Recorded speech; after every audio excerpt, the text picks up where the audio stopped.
Show. This is the Big O Show.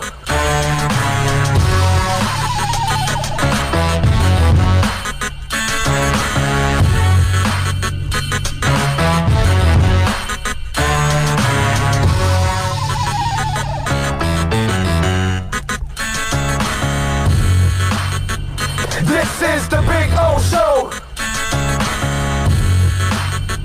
This is the Big O Show.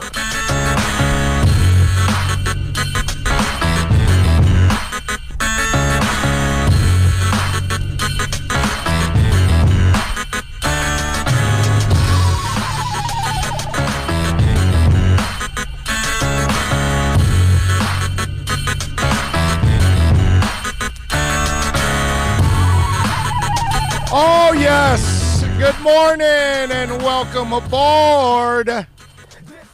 Ready to have a little fun? But of course, sir. Yes, we are going to have a little fun today. We got plenty of sports talk going on today. And we got music, we got pop culture, we got a bunch of things to actually talk. I mean, it is after the weekend, although we kind of gave you a pretty strong podcast on Saturday with plenty of topics, so that's a good thing, and so I like it. Good way to start off Monday morning. Anyway, so a lot of things to talk about. Obviously, I mean, you know, let me start off with the good stuff, right? Let's start off with a positive. And let's start off with LAFC taking on our beloved Inter Miami. And I know that they ended up losing 1-0. And it was kind of a heartbreaker too, right? Because that Vela gets the little boot, the floater right over the goalie right before the half, man. And it was a shame because Inter had played so well. Robles was a freaking star, man. He had like 4 saves in that first half. That were, I mean, right away, right from the get-go, he had a hell of a save inside the box there, right across the box, that he was able to get his hand on it. And so that was the shame of it, that Robles played like a goalie that deserved to win. Now, here's where, listen, it's the expansion year. Remember that. This is their first game. They're missing 2 stars that they haven't signed yet that we'll probably get in the summer because of contractual issues, they can't settle on any deals right now. And you can't rush this either. You can't say, oh, well, let's just go sign this guy or that guy. Sign the right guys. And clearly they have a plan in place. And we've got to kind of be patient a little bit here with it. But again, it's expansion. They're not supposed to win the MLS Cup this year. You know what I mean? And even if they somehow get to the playoffs, that would be an incredible first year for your Inter Miami. But I thought overall, it was a really, really cool start. Considering these guys had just played together for just a couple of weeks, and now you're talking about a team that is going up against one of the best in the MLS, right? And a team one loss at home last year. I know, they are badasses at home. No, they are. They're one of the best teams in the MLS. So we're talking about a hell of a challenge for Inter Miami. But the atmosphere was great, right? It was really, really cool. We had our section of Inter Miami fans that, you know, made the trek a couple thousand miles away to get it done. So I thought that was really, really cool overall that the boys got the performance on national television, and it was respectable. To lose to that team 1-0, and it could have been worse if it wasn't for Robles, obviously. And again, this isn't – look, the coach, there's no way he knows his team. You know, I was thinking about this. I'm watching it, and I don't even know these guys myself either. You know what I mean? None of us do. We don't know how good they are in the box. We don't know how good they are when it comes to scoring and passing and using each other in defense. We have no idea. We have no idea who's the best guy for set pieces.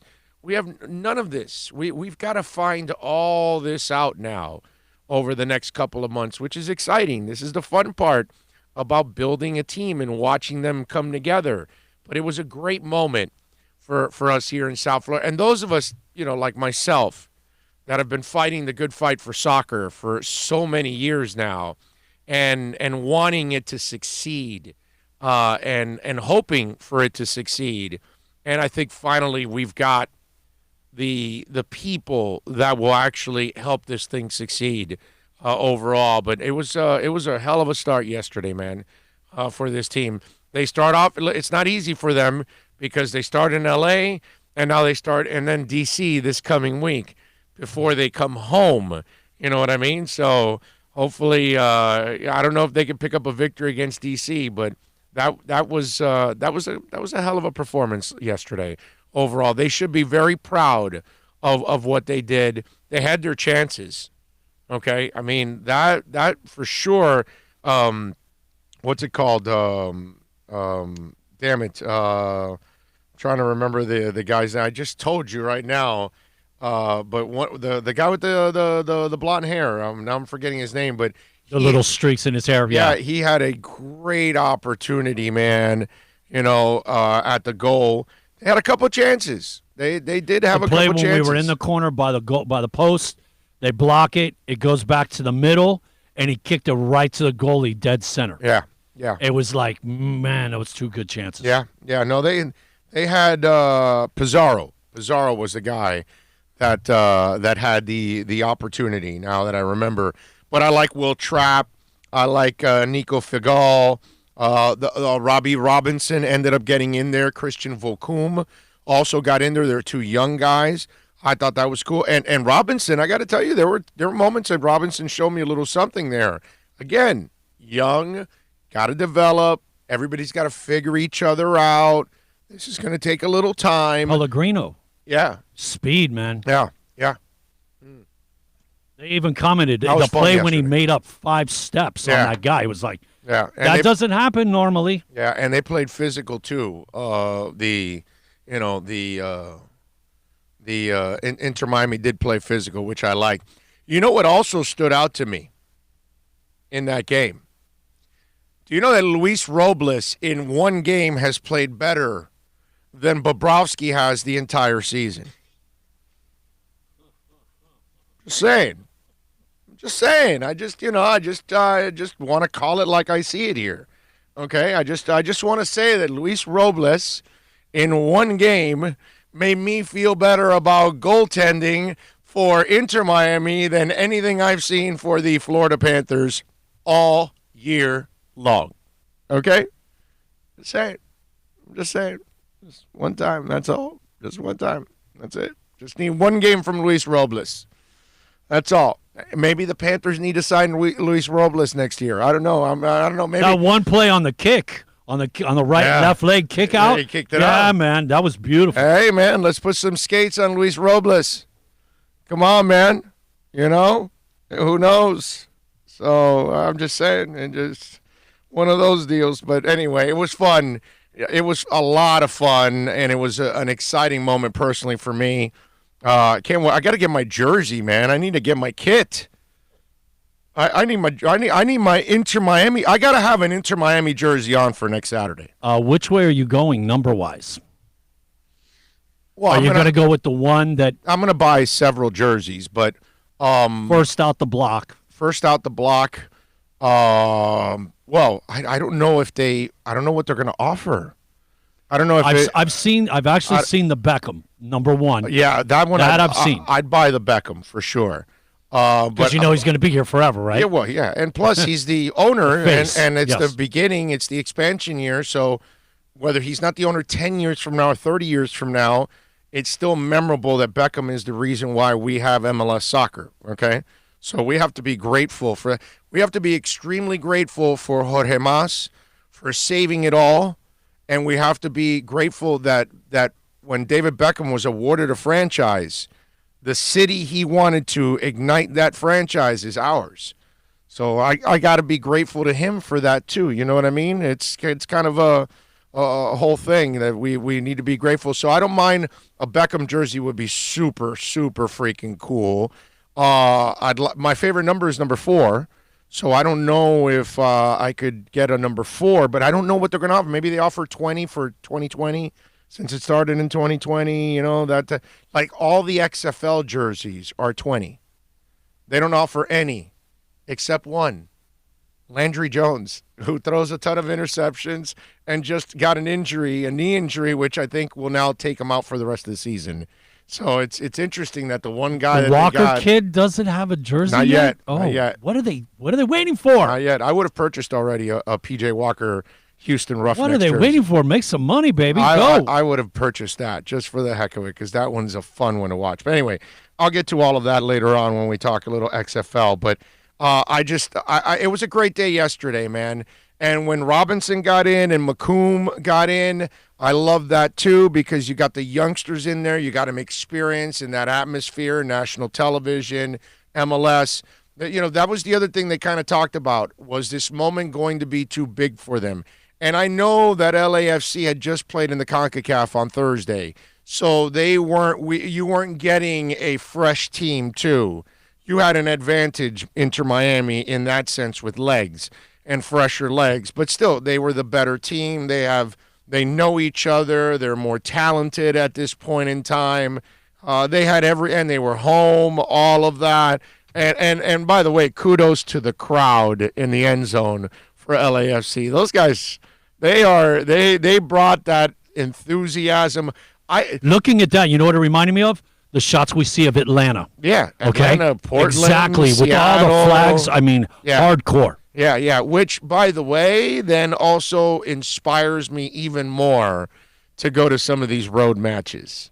Right now, obviously, I want to enjoy everything here in Miami, but I definitely want to go see a couple of. I mean, it's already on my bucket list to go to Portland. I've been dying to go to a Timbers game as it is because that's the best atmosphere, period, I think, in soccer here in the United States, even better than Seattle's. And I know both are close and all that good stuff. Seattle will probably beat them with the overall experience because of the walk.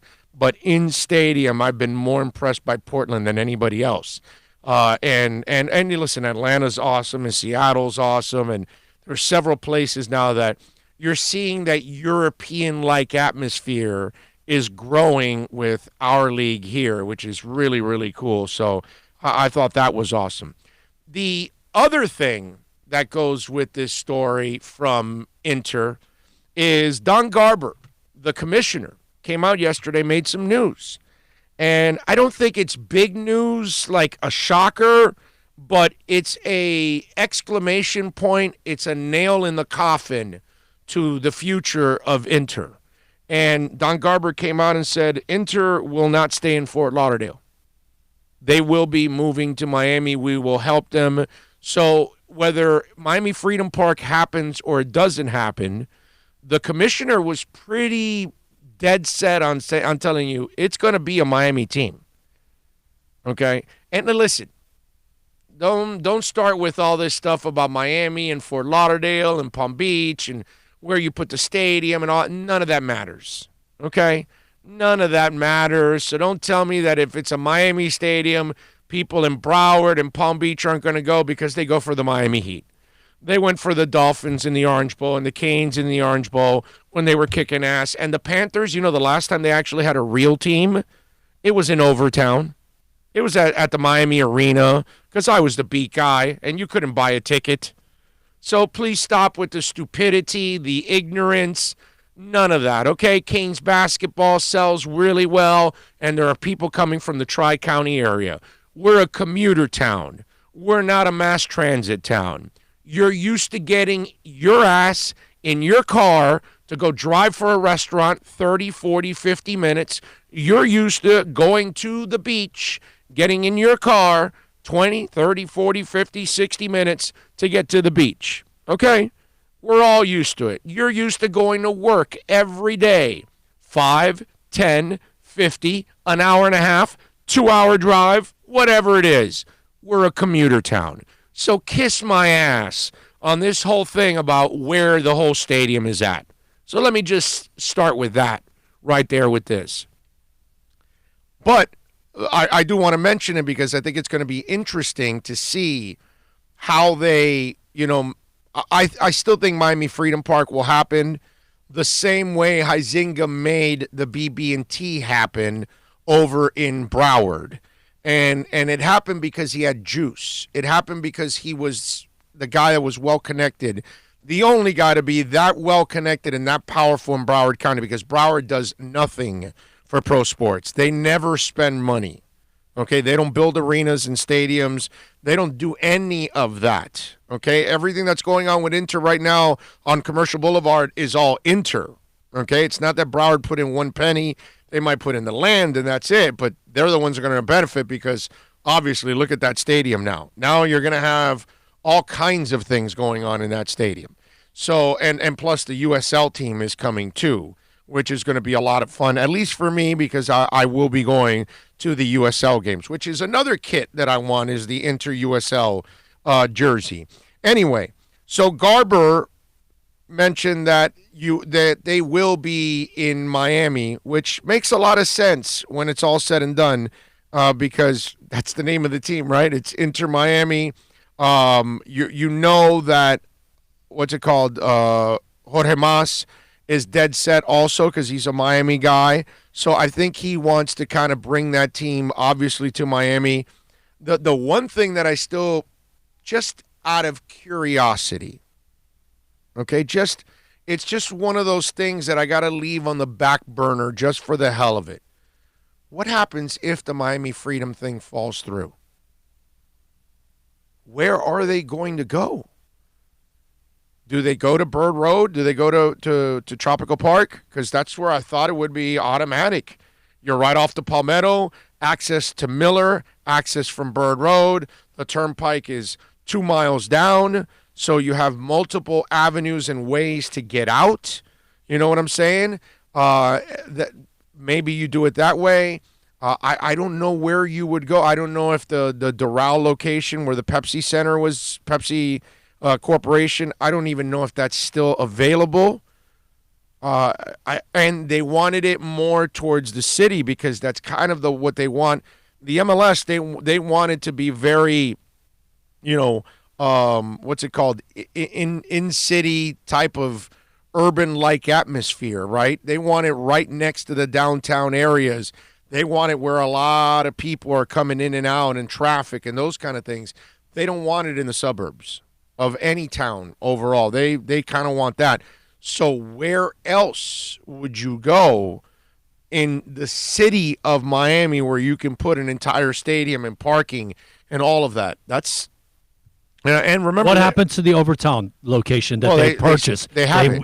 They still have it. It's just they have it. They have 3 locations. Right. I remember that was the thing that impressed me the most was the fact these people are serious. Yeah. Hardcore. Well, they're not messing around. That would be probably the final straw that they would put it there. Kind of the safety backup last resort, so to which speak. is not a really good place to put it at. But if you create a great team, then you'll be fine because then we'll support it like crazy.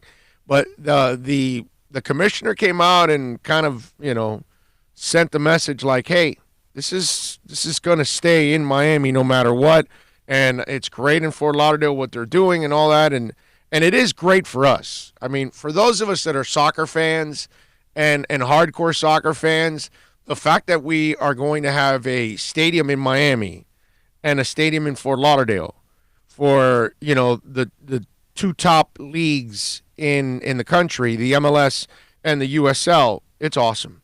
And USL soccer is very entertaining. I like USL soccer. I have no problem. I really enjoy USL soccer overall. I enjoy all the levels of soccer, actually, to be honest with you. I think it's one of those where, I think people got to give it a chance. So I like the fact that Garber came out and kind of stood ground and said, hey, this is still going to end up in Miami no matter what, because some people think that because they're in Fort Lauderdale right now, that they'll probably end up there because Miami is such a disaster politically, which, can anybody argue with that? Because Miami is a disaster politically. So anything can happen and you could get it all screwed up. But people like Jorge Mas, who are well connected in that county, in that city, I think they'll find a way to make it happen. I really do.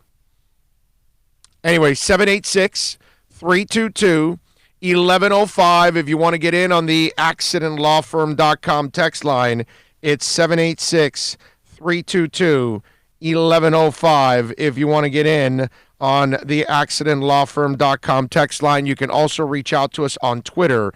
That's at Big O Show. Follow us there as always. On the bad side, the Florida Panthers lose to the Calgary Flames, formerly the Atlanta Flames, 3-0. When were they the Atlanta Flames? Like 400 years ago when I was a kid. They're 5-10-2 in their last 12.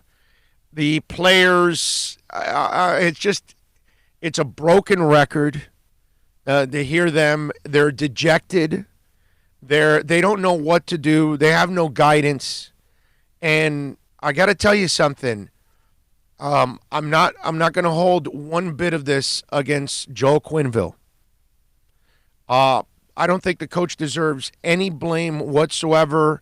He inherited a soft bunch that has been soft for many years now, way before Quenneville. Okay? These babies have already been raised. They have been nurtured. They have been protected. They are soft, and they fold at every chance that they get when they have to perform at a high level. And there is nobody to blame but Dale Talon for creating a soft franchise. Okay? Top to bottom, that's what he's created. That's the element he's brought on. This is who they are.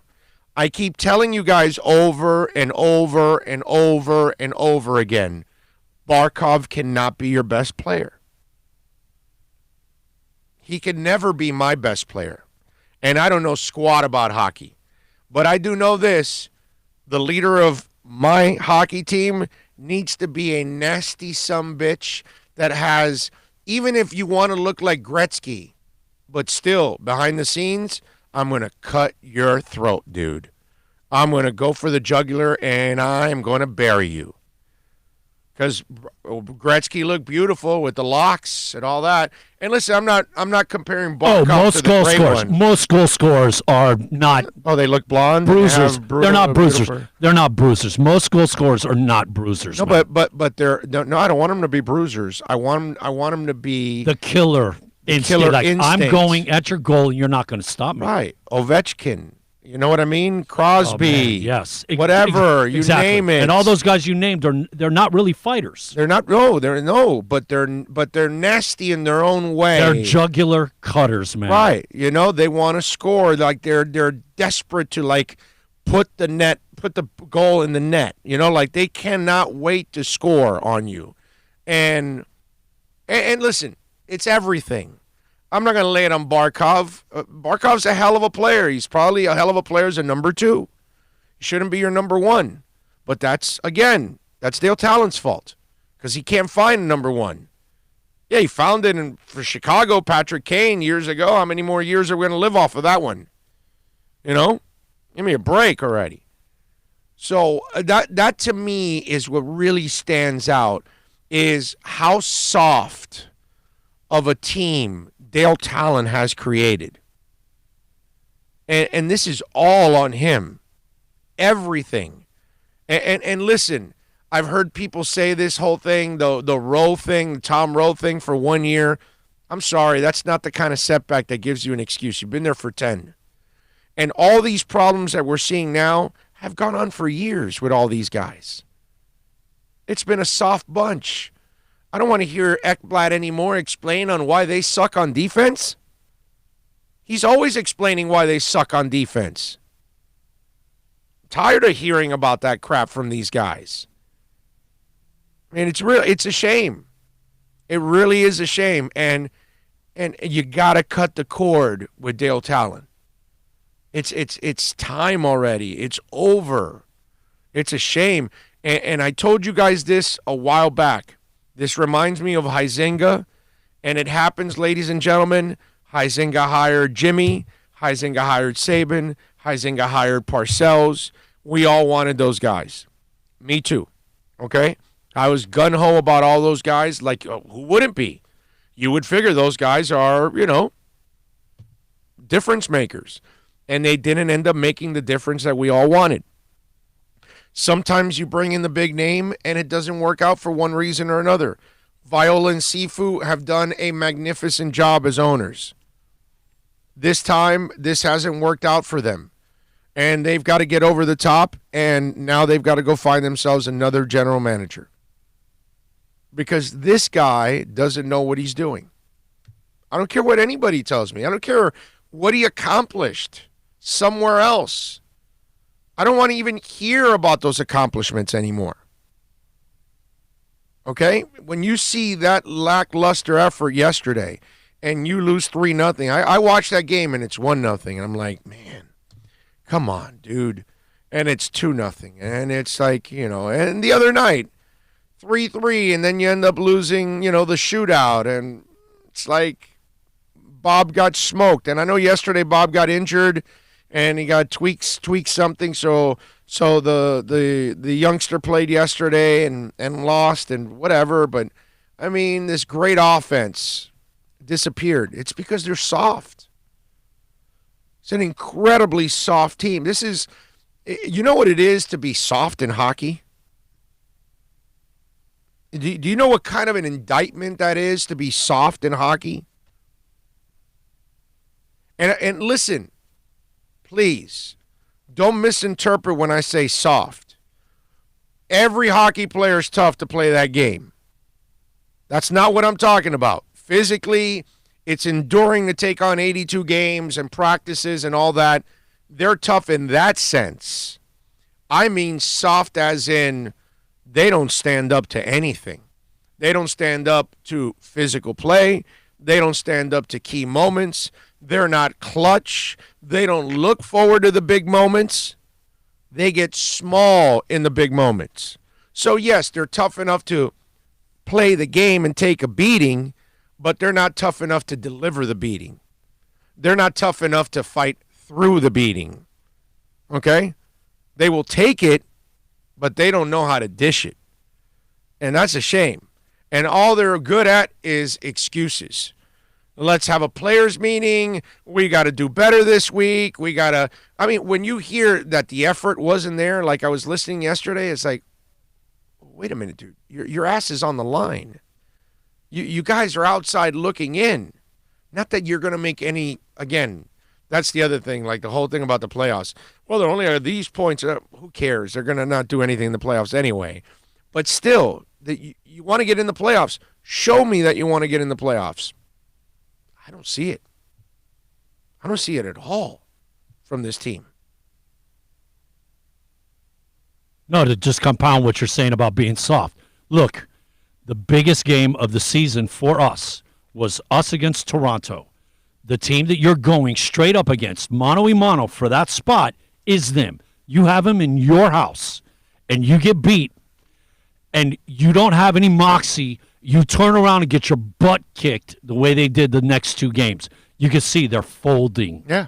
Well, they've been folding for a while now. But if you have something, you get pissed off about what happened with Toronto. Yeah.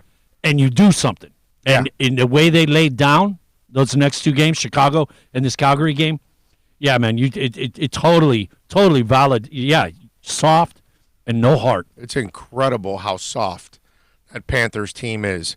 On Wednesday, we're going to be broadcasting out at VSS West Pines, and we love Jose and all the great people out there at VSS West Pines, man. 12397 Pembroke Road. Get on out there, folks. If you're rolling your own CBD, well, guess what? They've got a wide selection, a wide variety of rolling papers like Raw and the brand Smoking. They've got hookahs, all price ranges from $19.99 and up. The Khalil Moon, by the way, the Egyptian made one. They've got that there. And then, like I tell you all the time about the CBD products, from transdermal patches to flour to tinctures, edibles like chocolates, gummies, jelly beans, ice cream. And listen, CBD is not a drug. It does not get you high. Okay, chill out. It's legal, and it helps with pain management. It helps with pain overall. It helps with anxiety. It helps with depression. It helps your dogs and your cats. If they're a little too excited, you want to mellow them out a little bit. You can do that also with CBD, folks. This is why, and they're also really educated about all these products too. So that's why I want you to get on down there. Ask Jose or Jason or anybody. Sasha, the responsible one. Alex. 12397 Pembroke Road, and we're going to be broadcasting out there this Wednesday. Actually, the next 3 Wednesdays will be next 2 Wednesdays, right? The next 2 Wednesdays, the following week is Tuesday. Right. So at least for this Wednesday, we'll be out at 2 Wednesdays, 1 Tuesday, or a Wendy's double or a triple. 12397 Pembroke Road. All right, come on out there, Pembroke Pines. Visit us. We'll be out there Wednesday from 11 to 3. But if you don't want to wait and you want to get on out there and see all the funky different items that they've got, go to vsswestpines.com. Plus tax, tech title. It includes $8.99 dealer fee on approved credit offers and 11/10/19. Over 1,500 Toyotas are on the ground, and truckloads of new 2020 Toyotas just keep on coming. To eliminate all 2019 models, Toyota of Hollywood is holding the ultimate 2019 model year changeover event. Make us an offer, any offer, and you can buy a Toyota at up to 50% less than their original MSRP when new and used. 50% less. A pre-owned 2019 RAV4, not $30,000, $19,775. A pre-owned 2019 Camry LE, not $26,000, $17,775. A pre-owned 2019 Corolla LE, not $22,000, $12,775. Pay up to 50% less at Toyota of Hollywood, the #1 volume Toyota dealer, based on total retail sales of new Toyotas in the Southeast region for 2014 to 2018 per SCT, on 441 between Hollywood Boulevard and Sheridan Street. Open till midnight. Are you tired of watching the same old travel videos on the internet? Well, then check out MikeNoGoZones.com, a travel documentary that's breaking barriers. I go to the places that the media tells you to fear, where no one else dares to go. Baltimore, Opelika, South Side of Chicago, and more. Go to MikeNoGoZones.com. No one expects to get into a crash, but I expect you to go to accidentlawfirm.com if you do. Make sure when hiring a driver you go through a rideshare app so that you can be covered by the insurance, which can be up to $1 million whether you're a passenger or a driver. In other words, don't try to save a few bucks by paying cash instead of going through the app. I'm attorney Bobby Nunez from Nunez Law in Miami, and we're here to help you through the process. Go to accidentlawfirm.com for a free consultation from me, Bobby Nunez. That's accidentlawfirm.com. America's safest and best-selling compact luxury SUV is at Acura of Pembroke Pines, and this is how we do it. RDX, $339 a month at Acura of Pembroke Pines, the #1 volume Acura dealer. The world's biggest band is coming twice. Metallica. Running the Welcome to Rockville Music Festival. 2 different nights, 2 different sets. The weekend of May 8th through the 10th. Go to welcometorockvillefestival.com for all information. Get your tickets on sale right now. The one, the only Metallica. Go to welcometorockvillefestival.com.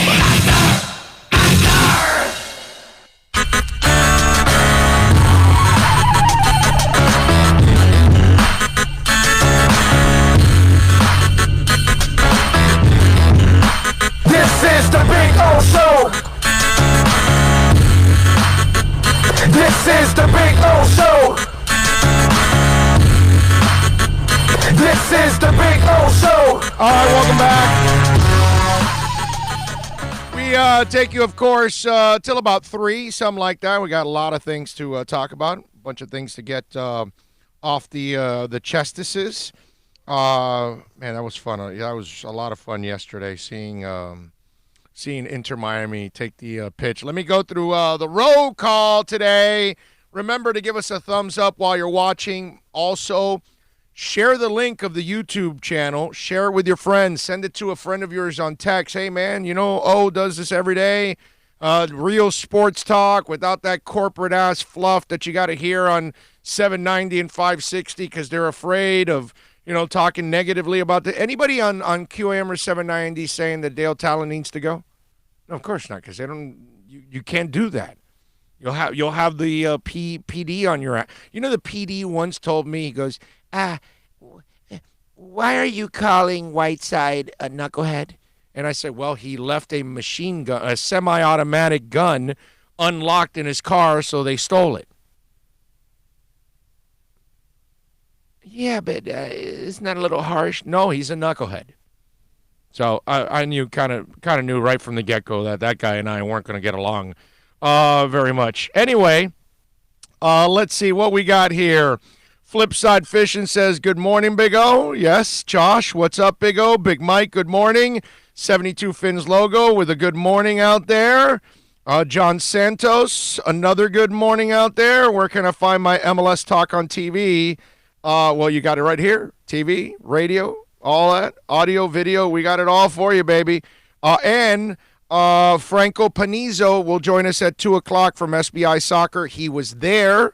There are only 3 people covering the team. Michelle Kaufman, who's with us every Wednesday, and she'll be with us on Wednesday.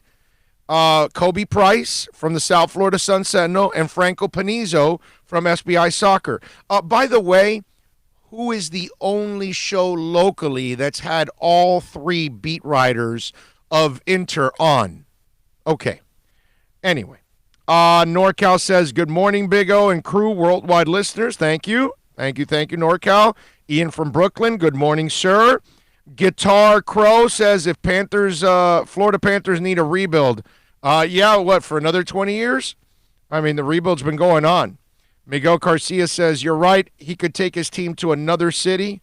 That's right, and Beckham came here, baby. Ty in the Bronx says, good morning, fellas. My nephew's email for possible graphics position. Okay. All right. I'll reach out. Myron says, what's up, brother? Big O, morning, everybody. You know how I know the XFL is dying. Nobody is talking about it. Sirius XM, Mad Dog radio shows aren't talking about it. TV shows aren't talking about it. It's a side thing. It's not a lead thing, Myron. You don't start your show with XFL, but you have it there. It's part of your diet, is the way I look at it. And listen, plenty of people don't like soccer. It's the way it is, Myron. It's still not going to stop me from talking about it, Myron. So it doesn't matter. So I will talk about it eventually. Let's see, what else do we have here? When you are not on, I listen to Mad Dog Radio or CBS Sports or Fox Sports, something, but mostly Mad Dog Radio. Nobody is talking XFL. Oh, that's right. They should be talking XFL draft, right? I mean, NFL draft right now. That probably is the lead dog. And you have to also remember, Myron, if you don't watch it, you can't talk about it. So most people are not watching it, so they can't talk about it. It's not that they don't want to talk about it, is that they probably are not investing any time in it whatsoever. And if you don't invest time in it, you can't talk about it. Just like most hosts probably didn't watch Inter play, but I did, so I can talk about it. Most hosts won't be able to. That's it. You know? Mike Dominguez says, Big O, what time is your show on every day? I was a big fan when you're on the radio. I just found you again. Mike, every day here normally at 11 a.m. Monday through Thursday, we go like around 11 to 3. We do about 4 hours, but it's all podcasted after. Bill podcasts the whole thing, so it's on demand. You can subscribe to SoundCloud, iTunes, Spotify, Stitcher, Google Play, and then you'll get all the notifications that we have posted a new show. But every day we're live at 11 o'clock pretty much. Fridays, we do 2 shows. Fridays is a special day. We do 9 to 11 at Craig's Inn Acura, and then 1 to 4 at Hialeah Park. So we do 5 hours on Fridays and 2 shows. So 11 a.m. Monday through Friday overall, and then on Monday through Thursday, and then Fridays, 9 to 11 and 1 to 4. So there you go, Mikey. And I appreciate you finding us. And see, that's the thing. A lot of people are finding us every day. That's why I beg you, please, to grab the link of YouTube and share it with somebody. And when you download it on iTunes or Spotify or Stitcher or Google Play or SoundCloud, share that link with a friend of yours. Hey, man, I know you used to listen to here's the link. Show it to them. So that way, because this is where we're going. That's why terrestrial radio's dying. You know what I mean? And it's great because that Intercom's killing it because it's helping us, which I love it. It's fantastic. Keep putting weak-ass, hosts. Stab. Yeah, keep putting the weak-ass radio host on that barely have any experience. Keep obviously making everybody play the politics, that they can't say anything because you're associated with the teams, all that. Dude, keep doing it. I'm glad. Dougie Fresh says, traveling in the NBA is ridiculous. I watched several games lately with three-steppers galore. Oh, okay, because Dougie Fresh is responding because ESPN SportsCenter's Twitter feed had this drive by LeBron down the middle of the lane where he put it around his back and, LeBron's handles too much, right? But if you look at the video, he's taking 3 steps. So, yeah, the handle's a lot better when you're taking 3 steps than 2 to make the play. You know what I mean? Oh, I just wanted to point that out. But, yeah, I mean, they've been walking in this league for decades now. There's nothing new. The best was Harden last year, remember? Yeah. The back step, side step. Yeah, definitely. George says, I'm actually enjoying the XFL. It is what it is. I'm with you, dude. I'm enjoying the hell out of the XFL. PJ Walker's fun to watch all by himself. But Myron doesn't watch the league. So it doesn't really...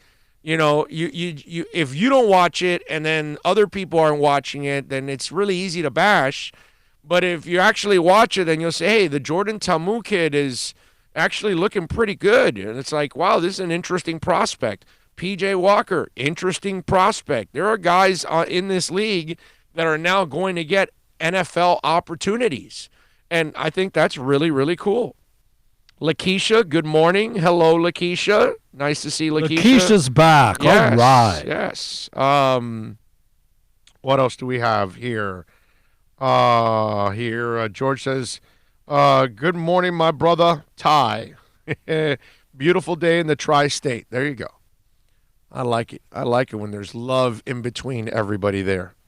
It's a beautiful thing. Yeah, Friday got a little bit, you said it got a little bit ornery. They're on the text line. Yeah, they get a little personal there sometimes when they're arguing about something. Mike Dominguez says, I like the XFL. Unfortunately, I chose the Vipers as my team, so not much different than the Dolphins. But, hey, Vipe up, baby. Cornelius for MVP. Hey, you know what, Mikey? I got to apologize because Cornelius, I thought, was crappy, and he looked a lot more comfortable this week. I got to give him credit, man. And you know what happened in that team with the Vipers? The first 2 weeks, Mark Trestman was calling the offense, and they scored like 9 points. He handed it over to his assistant that he also had in the CFL, and they scored like 50-something points in the last 2 weeks. So the assistant has done a much better job of running the offense than Mark Trestman. How about that? And Trestman's like, the offensive guru out of the whole thing. I wonder sometimes with Trestman, he's one of the nicest human beings you will ever meet, one of the classiest dudes in the world. But he is so cerebral that I wonder if he loses his players. You know what I mean? I hate to make it sound the way it sounds, but I'm just saying, I just got to be honest. He's so cerebral that I just wonder that sometimes it's like watching Dennis Miller on Monday Night Football when he was on, and then a dumbass like me doesn't understand like 60% of his jokes because they're at another level politically and all kinds of other things that I'm just not following. You know what I mean? It was just one of those things. Like I was never smart enough to follow Dennis Miller's jokes. I'm not that deep into everything going on in the world, I guess. You know what I mean? But he's obviously at another level. He's a really, really smart guy. I, on the other hand, am not a really, really smart guy. So that's my problem there. Let's see. Lakeisha says she's always here, just busy. There you go. See, she's got a life, which that makes a lot of sense. Richard Casillas says, good morning. The Raging Dolphin Maniac says, the XFL is okay, play is good, but I don't have a team yet. And you know what?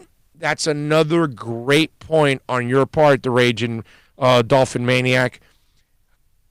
The the cities that don't have an XFL team, you're going to get, it's harder to get those fans also involved because they don't have a dog in the race.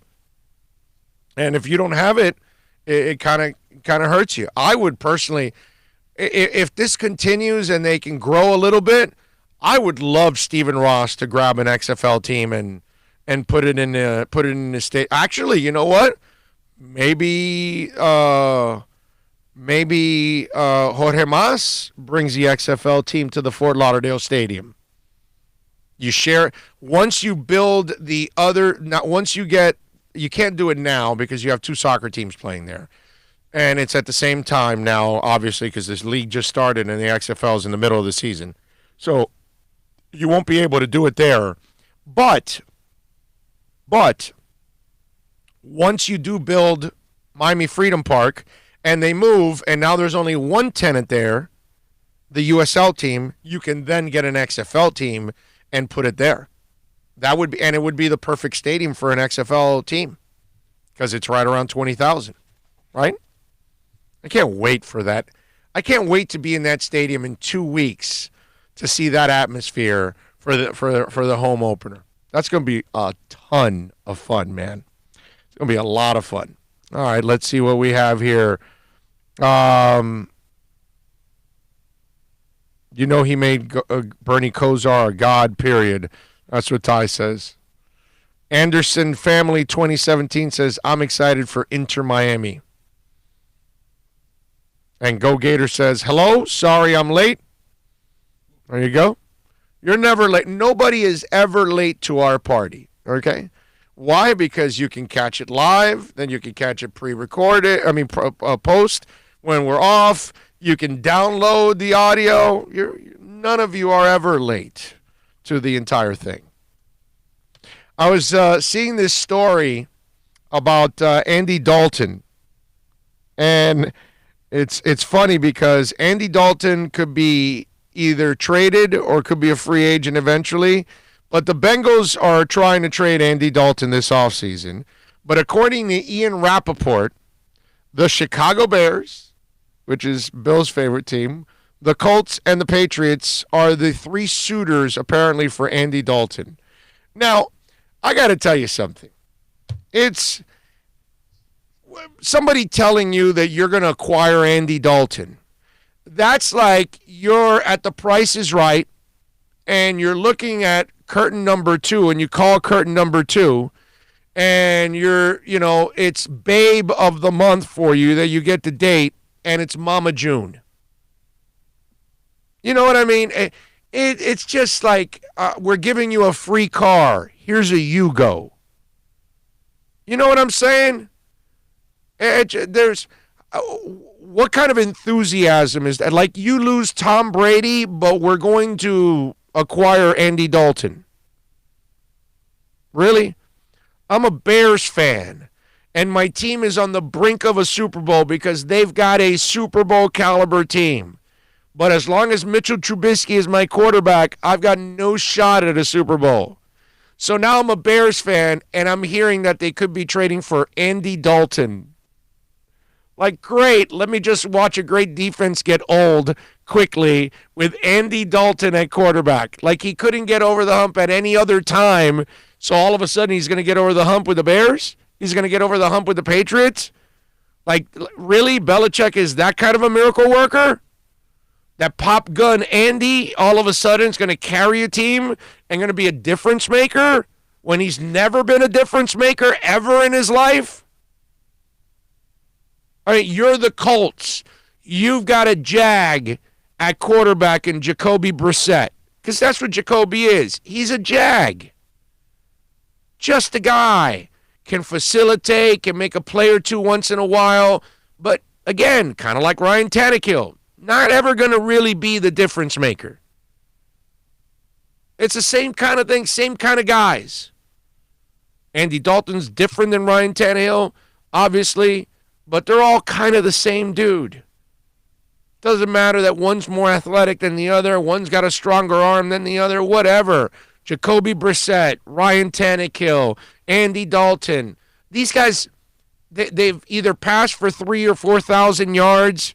They've had their share of 20, 25, 30, even 30 touchdowns in a season, and they're Jags. They're absolute Jags. I mean, I hear that, and it's like, look, Patriots fans, who cares? Nobody's going to feel sorry for their ass. They've got 6 titles. Screw them. If they end up with Andy Dalton, bro, I hope you end up with Andy Dalton, then Drew Bledsoe, then Pat White, and 10 other deadbeat quarterbacks over the next 10 years. Okay? Patriots don't need to win squat. But, man, the Colts have a nice little team that they're building.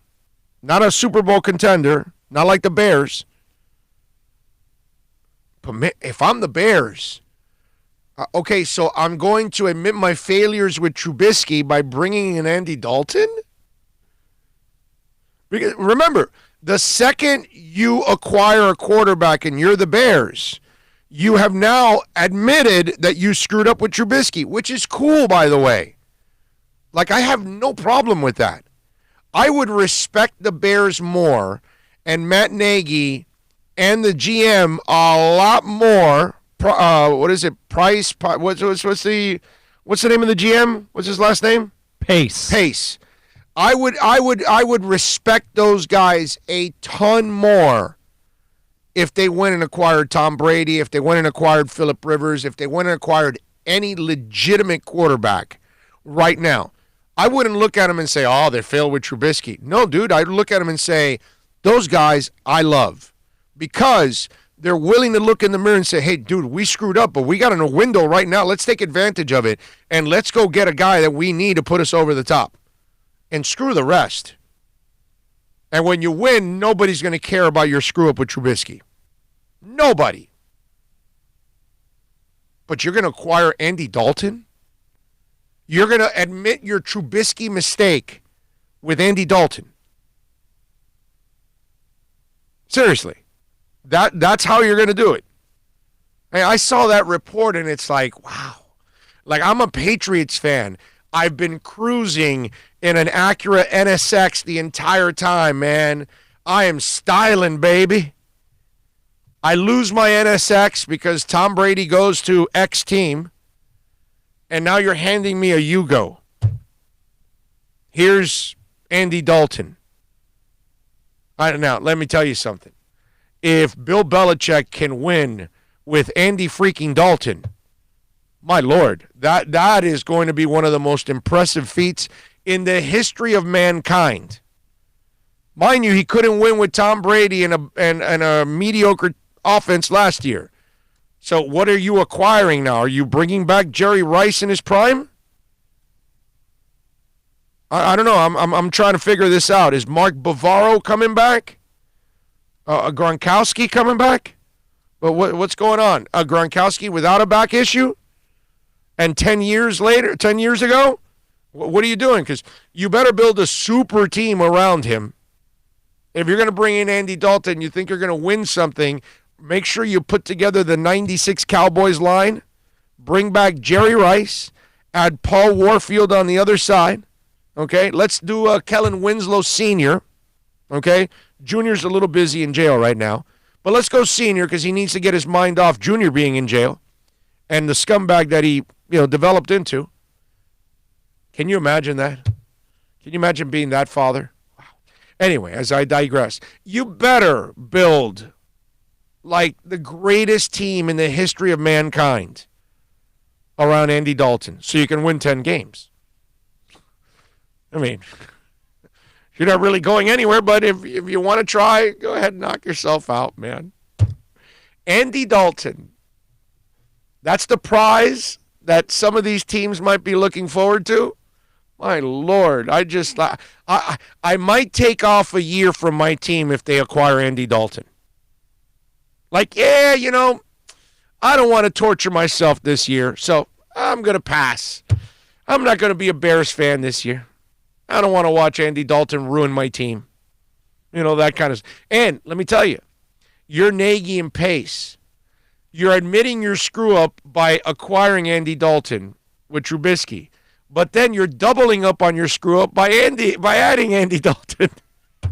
over Trubisky. At least if you had Phillip Rivers or Tom Brady, you're like, okay, we added future Hall of Famers here. We're set to go. Let's do it. Wow. Andy Dalton. No primetime wins, no playoff wins. Nothing. That guy, all those Monday night games, how could you even be thinking about that guy? Right. Seriously. Nobody should be thinking about that guy. Unless you're tanking. Unless you're in a rebuild, kind of thing. Just, somebody. That's not Patriots, Colts, and Bears. No, of course not. So then. I don't know why they're even talking about that. The other one that's being mentioned is Mariota. Are you kidding me? Well, yeah. Ever since the national championship game when he got his butt kicked, that guy has been nothing. Yeah, he's never been any, and he's always injured, dude. He's soft as hell. He's brittle. Now, here's the other story that I saw with the Bengals. Did you guys see that they plan on tagging A.J. Green? That poor bastard. He has served up his entire career there in Cincinnati. Okay? Now he is facing free agency. And Mike cheap-ass Brown, they can't come to a long-term contract. They're not going to sign him to a long-term contract. Mike Brown's not going to want to give him a long-term contract because he's not committed to winning. You know what I mean? So you know what Mike Brown is doing in the Bengals? I mean, this is how dirty this business is. Okay? And they have every right to do this because they have his rights. They're going to tag him. Watch this. Mark my words here. They will draft Joe Burrow in the first round, of course. They're going to draft another receiver. In that second, third round top picks, they're going to draft because this is a super deep class of wide receivers. We've been telling you this since the East-West Shrine that we were like, yo, there's a bunch of guys here at the East-West Shrine. Forget the Senior Bowl. Obviously at the Senior Bowl there were guys, but if you went to the East-West Shrine, you're like, wow, there's a lot of receivers in this draft. So they're going to draft a receiver, and they're going to use A.J. Green coming back from an injury to then help develop Joe Burrow this year, pay him because they'll tag him, and then they'll let him go at the end of the year. And then A.J. Green coming off an injury is risking more injury and taking a year more off his career in a useless season with the Cincinnati Bengals. So the Bengals, after all this time, will then use him up one more year, discard him, get rid of him, and then they move on. And if he signs a long-term contract, actually plays well, they'll get a compensatory pick the following year after that too. How about that? I saw that story, and I felt bad for AJ.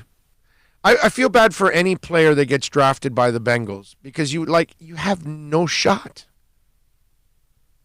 Like, there's no chance for you to ever accomplish anything with that owner because he's never, ever been committed to winning. And his motive on this one has nothing to do with taking care of A.J. Green. It's a brutal business. That's why these players are getting smoked when it comes to the CBA negotiations. Wow. I just saw that and I was like, wow, man, the poor guy. He can't get the hell out of that place. You get back from that injury. You've been out the whole year. You almost came back at the end. Remember? He was like close to. I'm like, wow, why are you coming back? Why are you even wasting your time with these people? And now you've got to go back out there next year and risk injury again for that team that means nothing. You would figure a guy like A.J. Green wants to come back and get a shot at winning at least here at the end of his career, and now you're not going to have that opportunity.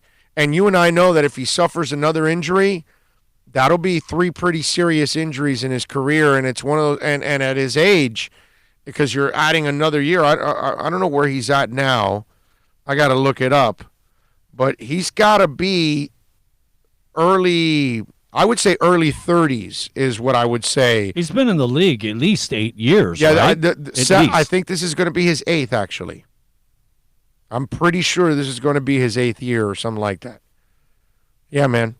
AJ Green is a guy that is not going to enjoy playing for a great franchise because he's stuck with a absolutely crappy one.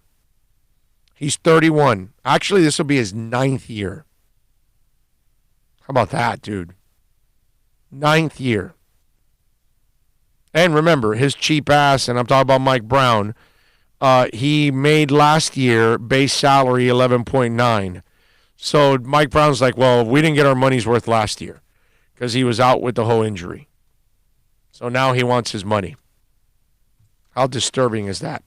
All right, let me tell you a little bit about Murias Dental. We love talking about Eric Murias and family. They do a great job, folks. Whether it's a cavity, you want to clean your teeth, you want to get implants, Invisaligns, you're trying to straighten out your teeth like I am, please call MuriasDental.com, 305-821-0231. I've been telling you about them now for several months. I've been seeing it firsthand, how it works with me. The service is awesome. They take care of you, the customer, like you are gold, like you deserve to be taken care of. Go to MuriasDental.com, 305-821-0231, MuriasDental.com. Plus tax, tech title. It includes $8.99 dealer fee on approved credit offers and 11/10/19. Over 1,500 Toyotas are on the ground, and truckloads of new 2020 Toyotas just keep on coming. To eliminate all 2019 models, Toyota of Hollywood is holding the ultimate 2019 model year changeover event. Make us an offer, any offer, and you can buy a Toyota at up to 50% less than their original MSRP when new and used. 50% less. A pre-owned 2019 RAV4, not $30,000, $19,775. A pre-owned 2019 Camry LE, not $26,000, $17,775. A pre-owned 2019 Corolla LE, not $22,000, $12,775. Pay up to 50% less at Toyota of Hollywood, the #1 volume Toyota dealer, based on total retail sales of new Toyotas in the Southeast region for 2014 to 2018 per SCT, on 441 between Hollywood Boulevard and Sheridan Street. Open till midnight. Are you tired of watching the same old travel videos on the internet? Well, then check out MikeNoGoZones.com, a travel documentary that's breaking barriers. I go to the places that the media tells you to fear, where no one else dares to go. Baltimore, Opelika, South Side of Chicago, and more. Go to MikeNoGoZones.com. No one expects to get into a crash, but I expect you to go to accidentlawfirm.com if you do. Make sure when hiring a driver you go through a rideshare app so that you can be covered by the insurance, which can be up to $1 million whether you're a passenger or a driver. In other words, don't try to save a few bucks by paying cash instead of going through the app. I'm attorney Bobby Nunez from Nunez Law in Miami, and we're here to help you through the process. Go to accidentlawfirm.com for a free consultation from me, Bobby Nunez. That's accidentlawfirm.com. America's safest and best-selling compact luxury SUV is at Acura of Pembroke Pines, and this is how we do it. RDX, $339 a month at Acura of Pembroke Pines, the #1 volume Acura dealer. The world's biggest band is coming twice. Metallica. Providing the Welcome to Rockville Music Festival. 2 different nights, 2 different sets. The weekend of May 8th through the 10th. Go to WelcomeToRockvilleFestival.com for all information. Get your tickets on sale right now. The one, the only Metallica. Go to WelcomeToRockvilleFestival.com.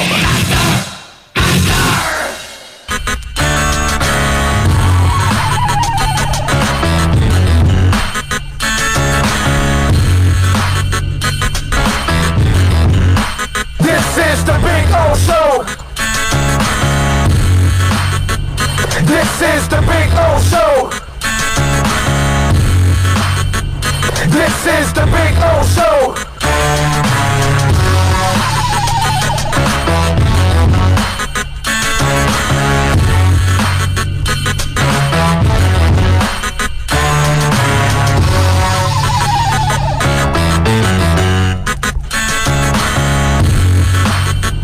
This is the Big O Show. This is the Big O Show.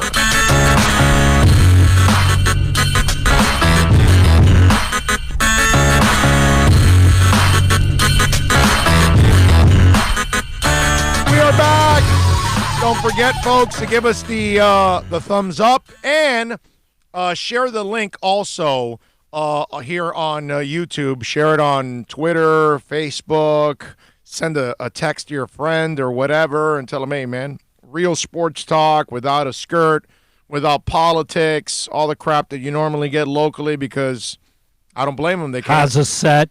Yeah, they can't. Yeah, they can't say things because it's it's just not there. Unfortunately, you can't do it. You will get fired if you say it. So it's just the way it is. Now, for you Doll fans out there, let's get into a little combine talk here on the program, and we see the story now. The Dolphins, everybody talks about Tua being the option for Miami at number 5, or do you trade up to number 3 with Detroit if Detroit is willing to trade down, or number 2 now, Washington, apparently, because everybody knows that Joe Burrow is going to go 1. So now the Sun Sentinel says that Washington met with Tags, Tua, and told them that they may want to draft him to compete with second-year quarterback Dwayne Haskins. Now, the source says they felt like Dwayne was not the right guy, the source says. They want to bring in Tua just to get it going and compete. So that's what the Redskins are saying, right? All right, so I just want to remind some of you Doll fans out there that were going ape crap over this silly-ass story last week. This is why Chris Grier doesn't talk. So Washington tells Tua, well, no, we like you. Maybe we're going to bring you in to compete with Haskins, which, by the way, I think it's a load of crap. They're taking Chase Young, but they want to see if somebody wants to trade up. But this is the example why I loved what I told you. I think on Saturday's podcast that the Dolphins are actually handling the NFL Combine like big boys. You got to walk in stoic. The draft pick sits down. You show them no emotion. You don't tell them you want them. You don't tell them you don't want them. You show them no bias either. That's it. Let them walk away not knowing what the hell they saw. Do they want me? Do they not want me? I don't know. When Tua walked away from that meeting, I was so proud of the Dolphins, right? Because obviously the crazy writers out there are like writing it like a negative.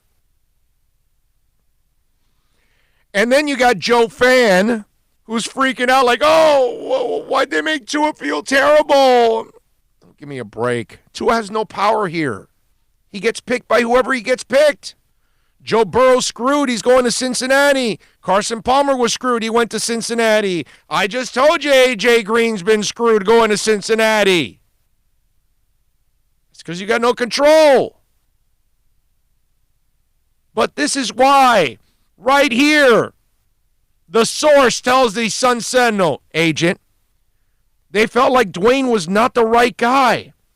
The source says they want to bring in Tua just to get it going and compete. Here's the agent telling the reporter to write this. The reporter's writing it. Everybody's getting played like a fiddle. And you're trying to, stir up desperation with the Dolphins. And guess what? Flores and Grier are having none of it. The only people that think everybody quit on the Dolphins was the media. The only people that thought everybody wanted to get traded was certain media members, right? The only people that thought the team had quit on everybody was certain members of the media. The only ones that are thinking the Dolphins are desperate here and they're going to trade up 4,000 picks to get Tua is the media. Or certain media members, obviously, not all media members, because some of us have common sense. Some of us actually know what's going on. Some of us have been on top of this from the get-go. Wow. Remember when the media also said that the Dolphins were going to spend all their money and they're going to be super aggressive? And the second that they said that, what did I tell you guys on this show months ago? No, they're not. What they mean by aggressive is aggressive if the name is worth it and young enough. They're not going to be aggressive just to fill out the roster and go buy a whole bunch of old guys. They're not doing that anymore. So now the media members have kind of changed. Oh, no, they're not going to be aggressive in per se of going after everybody. They're going to be, picky about the whole. Of course they are. Everything the Dolphins are doing pretty much is the right thing to do. Okay? Pretty much everything they're doing is pretty much the right way to approach almost every situation they've been in. Free agency, the cap, interviews, you name it. I love it. I want a hard line approach. I told you guys this on Saturday's podcast, and you can download it there also. You never find out anything about the Heat. The Heat don't sell out on anything. They don't tell you what they like. They don't tell you what they don't like. They don't tell you anything, and it's worked out. And if you talk, you're gone from the Heat. Let's be honest. Any team that would divulge what they're going to do, right, you're a moron. Right. Okay? Or you're getting played like a fiddle, like what Washington is doing. They're not really drafting Tua. They're not really bringing him in to compete with Haskins. They're going to draft Chase Young at number 2 because if I'm the Dolphins, I trade up to number 2. I'm taking Chase Young, not Tua. Okay? All right? That's who I'm taking. I'm not taking broken down Tua. I'm going to take Chase Young, man. I'm going to take a generational pass rusher. Ron Rivera played on one of the greatest defenses of all time. He knows a little something about defense. He knows Chase Young, they don't come around a lot. He's going to get Chase Young. I can guarantee you that. But again, if you want to be the media and you want to get played like a fiddle and you want to write that quote in there, then go ahead. Now, the media may not care either because it's a story, it's clickbait, it'll get it going just like the story got it going of, oh, the Dolphins made Tua feel uncomfortable. I mean, give me a break, dude. What the Dolphins did was studly. Yeah, you damn right. You don't let Tua feel anything. No love, no nothing. You don't know where we're coming from, dude. We may trade up for you. Maybe we don't. We're interested in you. Maybe we're not. I don't know. What I do know is I'm not going crazy over you right now. I'm not going to sit here and tell you, oh, you're our guy. You're going to turn everything around. Because, of course, you're going to keep everything under wraps. Because, as you see, everything stays under wraps at the Combine. Yeah, no, of course. Be proud, Dolphin fans. Be extremely proud of the way these guys are handling all of this. Because it is outstanding the way they're handling all of this. And the Washington Redskins story is perfect. People are looking at, you see how most talk show hosts will talk about, well, Tua could be drafted by 2, Miami may have to trade up. I'm not even talking about that silliness because I don't believe any of that smokescreen crap. I'm showing you exactly what the Redskins are doing. They're talking, and it all gets out. Is that what you want the Dolphins to do? You want the Dolphins to drool all over Tua when he walks in the meeting room? Oh, you're fantastic, kid. We love you. Yes, you are like Humpty Dumpty, but that's all right. We'll keep you together. You know, we love you so much. You'll be our quarterback. No problem. And then, he gets back to his agent. Oh, they love me. They thought, they called me a little Humpty Dumpty, but, they said that they'd keep me together and I'll be their quarterback. And then there goes the agent, and he goes and tells the media so they can get everything going and stir it up. Because the agent only wants to stir it up so more teams are interested in his guy. The writer's stirring it up because it's just getting page clicks. It doesn't matter whether he thinks or she thinks the story is legit or not, because it's not a legit story. It's a bogus story. But everybody's doing it because everybody has some kind of a motivation behind it. That's all. I'll stick to the motivation here of, let's just call it like we see it. Okay? This is what's going on. All right? We'll stick to that here on this show. We won't pussyfoot around and say, well, the Panthers are struggling. No, we'll tell you, Dale Talon needs to get his ass canned. Okay? That's how we do it on this show. That's how you're supposed to call it. This Tua story to Washington, a bunch of crap. Just stuff that they're throwing out there, and they want. And the Dolphins, they're laughing at that story. Okay? In their war room, they're like, this is funny. Yeah, Ron Rivera trying to play us like a fiddle. Let him play the media, but he ain't playing us. Tua, no, he ain't playing us either. That's the more I see of Flores, the more I like the dude. Okay? Yeah, he may not have handled the Kenny Stills, Jay-Z rap thing that I thought that was kind of weak on his part. But outside of that, everything else I think Flores has done outstanding. And this is one of them. Poker face and let Tua just get all flustered. Oh, they didn't like me. Oh. Don't worry, dude. You'll be in Hawaii with a ukulele playing. Relax. Take it easy. Chill out. 786-322-1105. That's 786-322-1105. If you want to get in on the accidentlawfirm.com text line, don't forget to give us the thumbs up and share the YouTube link. A text with a friend, Facebook, Twitter, Instagram, I don't care where you go, Reddit, whatever. Share it, baby. Spread the word on the show. Hey, did you see Gordon Ramsay holding up an Inter Miami CF banner for us? I like it. Sounds like you want to be by the Interstoro. Getting my tickets planned now. So hyped. Ole, ole, ole. Yes, sir. Yeah, that was cool.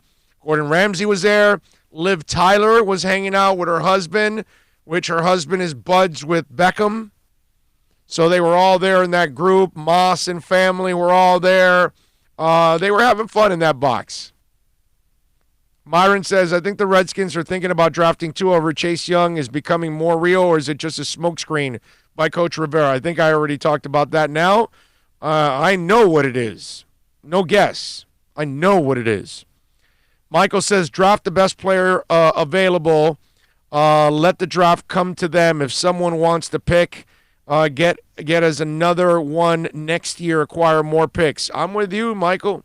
There's no need to get desperate here and start trading away picks. Peter is chiming in.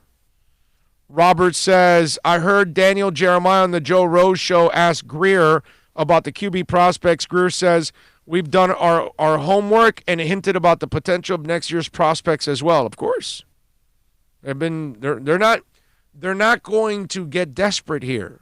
It's a different Dolphin front office. I'm sorry.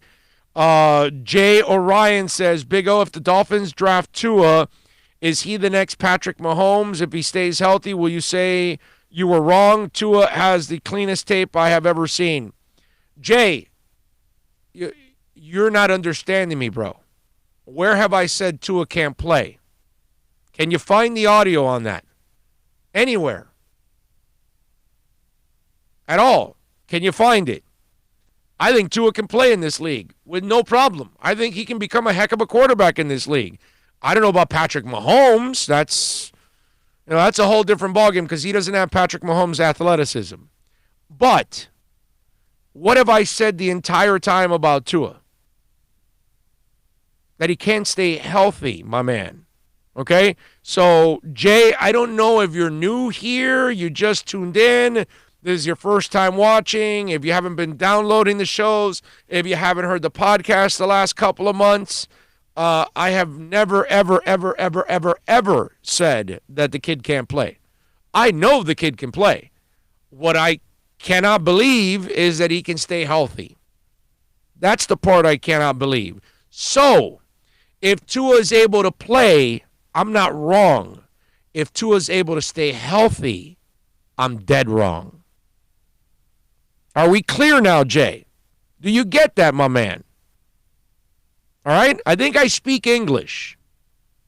I'm pretty sure the language I speak is English and pretty damn clear what I've been saying about Tua for months. But I get it. We're in a world where you spin and say whatever you want, even though somebody's telling you exactly what they're saying.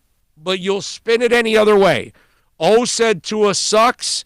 O said Tua can't play football. O said Tua will be a failure in the NFL. Never said any of that. I said he won't stay healthy in this league. That's it. That's all I've ever said. And why I won't draft him? Because he's a sack of injuries. That's all I've ever said. But if you want to spin it, Jay, and say, no, Big O said Tua never could play, then there you go. Okay?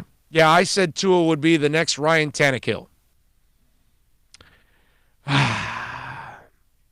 Dougie Fresh says, oh, would the Combine really change Greer's mind about a player? Nope. Not at all. The Combine's about the medicals and the interviews. It has nothing to do with a quarterback throwing on the field, a running back running a 4-4, none of that. None of that. Can it help you slightly? Yeah. Let me explain what the Combine is about. Okay, let me give you an example exactly. I've done this, I think every year I've given this example of what the Combine is all about. You've got two linebackers, okay? Linebacker A plays for Utah. Linebacker B plays for New Mexico, all right? Each guy has 135 to 150 tackles this year. So they're right around the same numbers. Each guy has a pass deflection or two. Each guy has an interception. Each guy forced 3 fumbles this year. Okay? Each guy is a captain on their team. So now we're talking about two guys that are comparable. Okay? One is 6'2", the other one's 6'3". One ran a 4.55. The other one ran a 4.51. Okay? Same guys. Now, you get to the medicals. You find out this guy's shoulder, it's been operated on before. You didn't know about it, and there's some damage there that you think could end up becoming chronic. He is a linebacker. Shoulder damage. He's been playing with it, but there's some shoulder damage. The other guy has no shoulder damage. Boom. One guy just took a lead. Same two guys. Sit down. This is your first time you get to talk to the guy. Okay? Now you start testing him on the board. Okay, what's this offense going to do? Where do you think you're going to go pre-snap? What are you looking at? One guy explains it. The other guy explains it. You're done with the interview. You find out that they both have the same stats, but one guy's kind of lived off of instincts and athleticism, didn't really answer the questions the right way, missed some of those answers, did not really know what to do. Then the other guy knew exactly what to do, where he was supposed to go, what offense they were running, what was going to be predominantly the play there. Boom. Took another step. That's what the Combine's for. That's it. It ends there. Nothing more, nothing less. That's what they already know what they are as athletes. They already know what they are as football players. They've watched their tape. They've watched every down. Do you think that because a guy cut through some cones a little faster, that they're going to move him up? No. Now, again, 2 wide receivers. Same guys. This guy plays for Florida State. This guy plays for Florida. Both are 6'3". Both ran 4.4. One guy's got baggage. Other guy doesn't. Boom. One guy runs cleaner routes than the other. Boom. Those are the things, medicals. Those are the things that are going to separate you.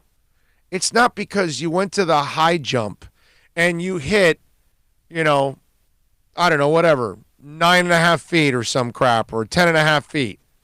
And it's like, oh, well, this guy can jump 9.5 feet. Now, if you've got 2 guys that are the same players, the same wide receivers, one runs a 4.47, the other one runs a 4.57, you got your answer. They're the same receivers. That's where the 40 could make a difference. That's all. Okay, now we see that one guy is slightly faster than the other. They both have the same IQ. They both have the same medicals. This guy's slightly That's it. That's all. But you're not going to become a great player because you ended up at the combine, running all kinds of great drills. It makes no sense. Because at the combine, it's not 3rd and 1 at the 1 yard line with the conference title on the line, and you put your shoulder into a running back and you stop them at the half yard line.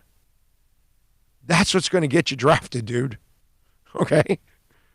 It doesn't get you drafted that you went to the bench press and you did 225 46 times.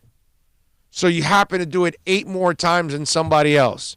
Brother, if you're dumb as bricks and the guy that did it 8 less times, he'll get drafted over you because he's smarter than you. That's what the combine's about. The combine's not about any of the other fluff stuff. It was always about the medicals. It's always about the meetings. The rest of the stuff, it's a dog and pony show. That's why they keep messing with it, and now they put it in prime time this year, which is ridiculous. You're throwing in air. What is there to be? I'm not impressed. There's nothing to be impressed about. It's just a final tool to say, okay, we like this guy and this guy the same. What's going to be the difference? It's not going to be the cone drill. It's going to be the interview. It's not going to be, the bench press. It's actually going to be whatever you test them with, the interview process, the medicals. That's the stuff. When you sit down with them and you find out about this arrest or this infraction or that you're late, you want to look at them in the eye and say, all right, so why were you late? Why were you were busted smoking weed twice? Why? And then they want to look at you in the eye and they want to see how you explain. And are you responsible? Are you stand up? Are you going to lie to them? That's how you get drafted or not drafted.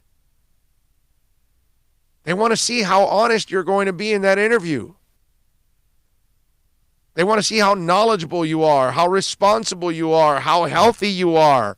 These are the things that separate you from somebody else.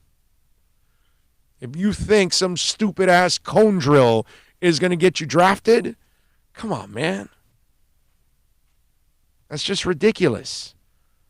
The teams that do that, and I don't know how many are left that are just wowed by somebody's speed like Al Davis used to do all the time. But those teams, you'll end up failing over and over and over again. Because most of these guys that end up becoming these combine studs, notice it's not like they ever become NFL studs. It's rare. They're usually here today, gone tomorrow because you were a workout fiend. Doesn't mean you're a great football player. You know what? Before I check anything there with you guys, let me tell you a little bit about Craig Zins, Acura of Pembroke Pines. the finest Acura dealership in the business, baby. 2020 models right now. Take advantage. The ILX is $209. The TLX is $249. The MDX $339. The MDX $349. The RDX $339. Only $29.99 do it signing, plus tax tag and registration, folks. That's why you want to get on down to 15601 Pines Boulevard, just off of I-75 in Pines. Finest dealership in the business, baby. It is Craig Zinn's Acura of Pembroke Pines. America's safest and best-selling compact luxury SUV is at Acura of Pembroke Pines, and this is how we do it. RDX, $339 a month. At Acura of Pembroke Pines, the #1 volume Acura dealer. No one expects to get into a crash, but I expect you to go to accidentlawfirm.com if you do. Make sure when hiring a driver, you go through a rideshare app so that you can be covered by the insurance, which can be up to $1 million, whether you're a passenger or a driver. In other words, don't try to save a few bucks by paying cash instead of going through the app. I'm attorney Bobby Nunez from Nunez Law in Miami, and we're here to help you through the process. Go to accidentlawfirm.com for a free consultation from me, Bobby Nunez. That's accidentlawfirm.com. Are you tired of watching the same old travel videos on the internet? Well, then check out MikeNoGoZones.com, a travel documentary that's breaking barriers. I go to the places that the media tells you to fear, where no one else dares to go. Baltimore, Opelika, South Side of Chicago, and more. Go to MikeNoGoZones.com. Are you tired of watching the same old travel videos on the internet? Well, then check out MikeNoGoZones.com, a travel documentary that's breaking barriers. I go to the places that the media tells you to fear, where no one else dares to go. Baltimore, Opelika, South Side of Chicago, and more. Go to MikeNoGoZones.com. Plus tax tag title. It includes $8.99 dealer fee on approved credit offers and 11/10/19. Over 1,500 Toyotas are on the ground, and truckloads of new 2020 Toyotas just keep on coming. To eliminate all 2019 models, Toyota of Hollywood is holding the ultimate 2019 model year changeover event. Make us an offer, any offer, and you can buy a Toyota at up to 50% less than their original MSRP when you and use. 50% less. A pre-owned 2019 RAV4, not $30,000, $19,775. A pre-owned 2019 Camry LE, not $26,000, $17,775. A pre-owned 2019 Corolla LE, not $22,000, $12,775. Pay up to 50% less at Toyota of Hollywood, the #1 volume Toyota dealer, based on total retail sales of new Toyotas in the Southeast region for 2014 to 2018 per SCT, on 441 between Hollywood Boulevard and Sheridan Street. Open till midnight. The world's biggest band is coming twice. Metallica. Headlining the Welcome to Rockville Music Festival. 2 different nights, 2 different sets. The weekend of May 8th through the 10th. Go to welcometorockvillefestival.com for all information. Get your tickets on sale right now. The one, the only Metallica. Go to welcometorockvillefestival.com.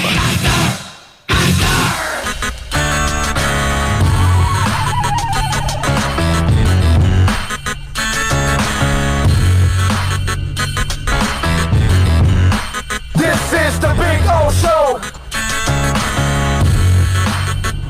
This is the Big O Show. This is the Big O Show.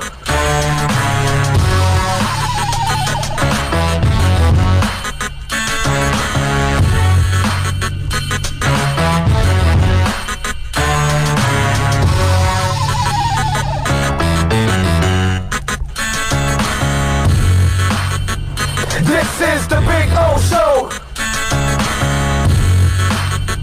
This is the Big O Show.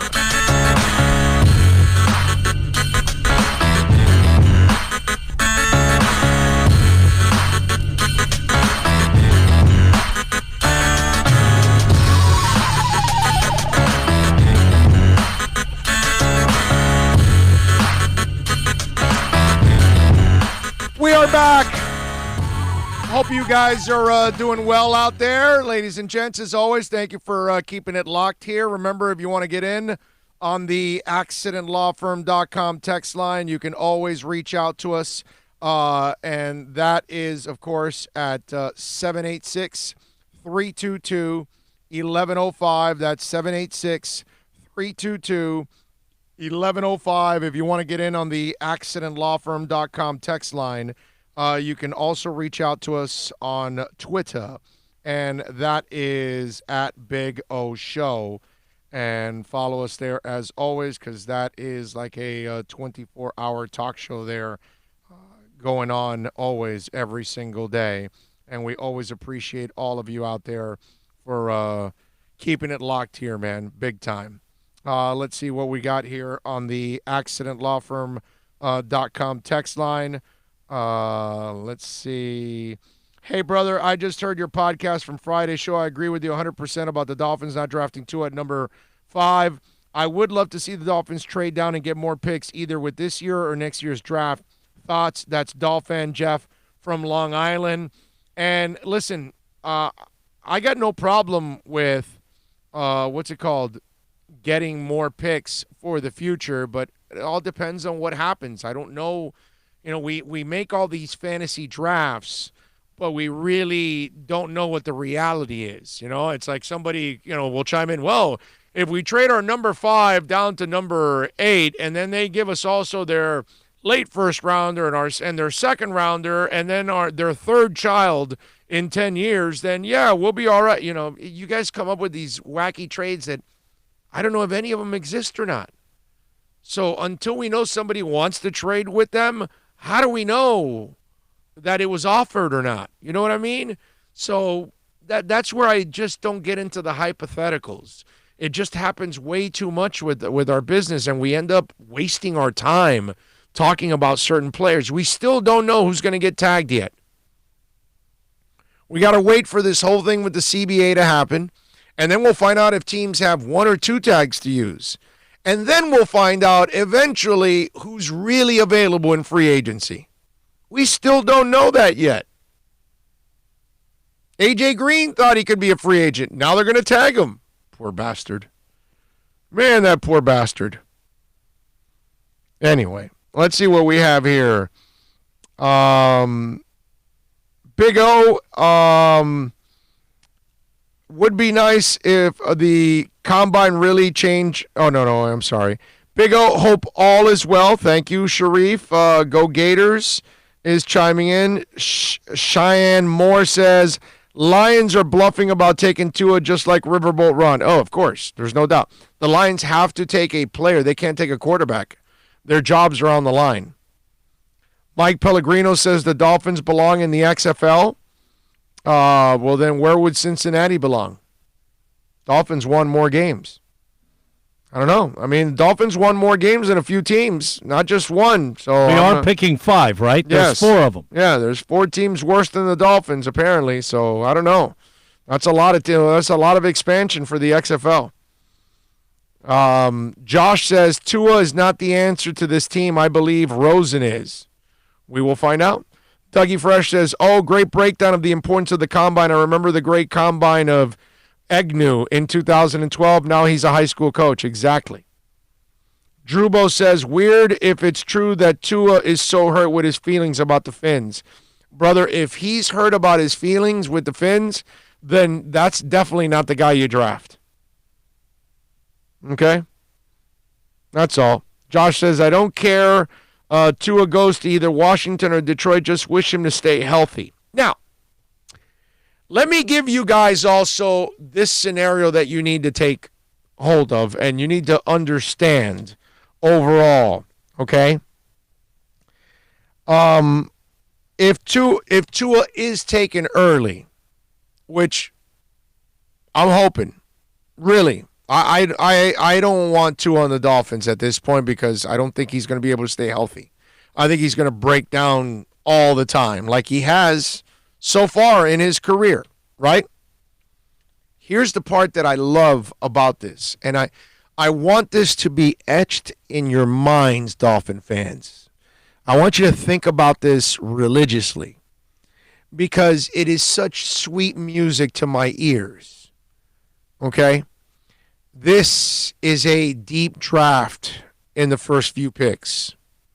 So, the fact that Joe Burrow had the year that he had is a blessing and sure, a little bit of a curse because maybe you wanted Joe Burrow and he looks pretty good, but he's going to go number 1. The fact that Tua can ball There's no doubt about that. He's got deadly accuracy.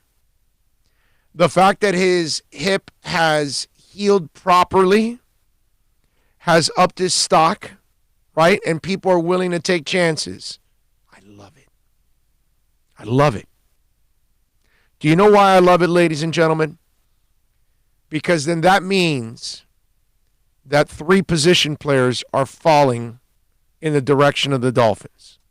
So now, let's do the math, right? Tua's gone, Joe Burrow's gone, and Chase Young is gone, right? Let's live in reality now. Let's not deal with the BS. So now those 3 players are off the board. That leaves 2 to get to Miami, or 1 and then Miami, right? And then that's where you say, well, Okuda's a hell of a player at corner. We can get Okuda. Yes, Bill. Isaiah Simmons. That kid, man. Ran a 4.39. No, I don't. You know what? It doesn't really matter that the multiple position playability of that kid. I that's 1, and 2, his coverage skills. Because remember, they cover skills. He could cover the big tight end. He could cover the guy in the slot. It doesn't matter. That's why he's very attractive at 5 to Miami. Now, linebackers are a dime a dozen. You can get linebackers all throughout the draft, and you can succeed with big-time linebackers later on. If you feel that way, that's fine. Now, I love saying that, but then when you look at that guy, it's like, well, wait a minute. Hold on a second, dude. Not all those guys play corner and can cover. Like, not every linebacker. Go up top to safety even. Yeah. He can do it all. And that's where this guy is freakish. But you've got him. You've got Okuda. You've got Tristan Wirfs. You've got Thomas from Georgia. So you could get a mammoth offensive lineman. Wirfs plays both right and left tackle. Brown also can play left tackle for you. Okuda is a shutdown corner that you can put opposite of X. Remember, you have the X situation off the field, and then he's also had his knee scoped a couple times. So do you say, well, you know what? We need to plan ahead, and let's go get ourselves a shutdown corner right now. So if something happens with X, we've got the guy to take over, and if nothing happens with X, all of a sudden we've got 2 shutdown corners. That's going to make our defense so much better. We could get another linebacker later on that can help us out in many ways too. Whatever. That's where I want you to look at the Dolphins draft as an extreme positive.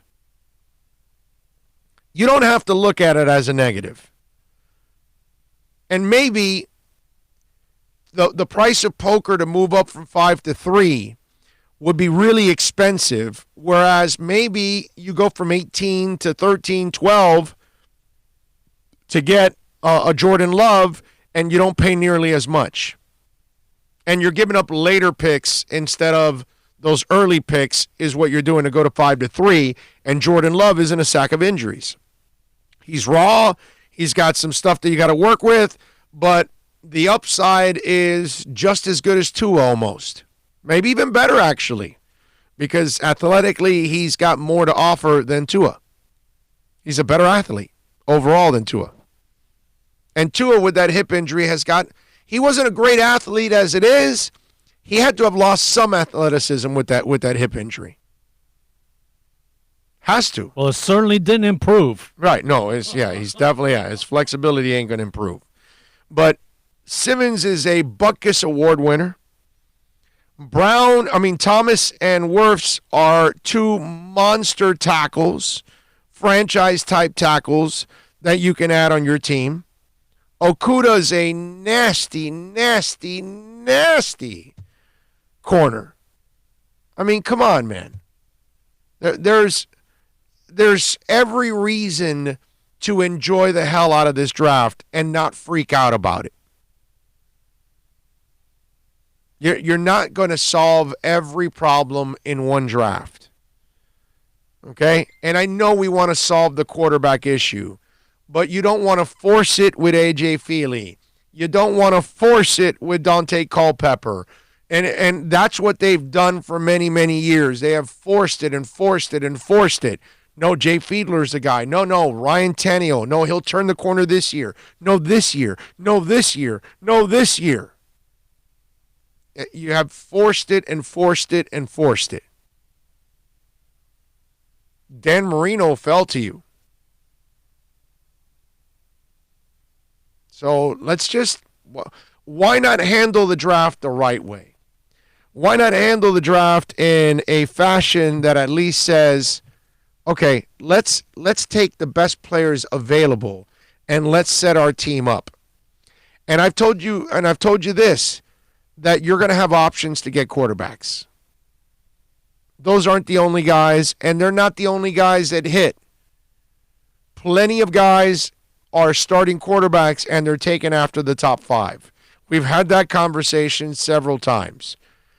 Somebody's going to be a starting quarterback after the top 5.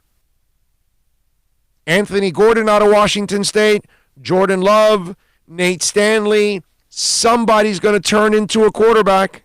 Watson, Mahomes, post 5. Right. 8, 10. There's a ton of them. But what my point is, somebody in this class is going to become a quarterback later on. Maybe 2 guys. I don't know. Maybe those guys become the success stories and Tua stays injured and Joe Burrow was a flash in the pan and a one-year wonder. Don't know. None of us really know. But to force it, how's that worked out? How's it worked out to force the issue constantly? Take the quarterback that comes to you, that you like the most. That's all. Don't go crazy. It's not like by drafting Tua you've answered every question, because if he can't stay healthy, you're done. I know he can pass. I know he's got great anticipation skills. I know he can throw to spots. I've seen it. I'm super impressed with it, but I also know he can't stay healthy. So why are you going to give up a whole bunch of picks to move up for a guy that may not be reliable? Meanwhile, you can solve one of your tackle issues for the next 10 years. You can get a starting linebacker / safety cover extraordinaire. You can get a shutdown corner. There are things you can get at number 5 that immediately will make you better. Tua does, even if Tua becomes a good quarterback and stays healthy, he doesn't make you better early on because he really is not going to play.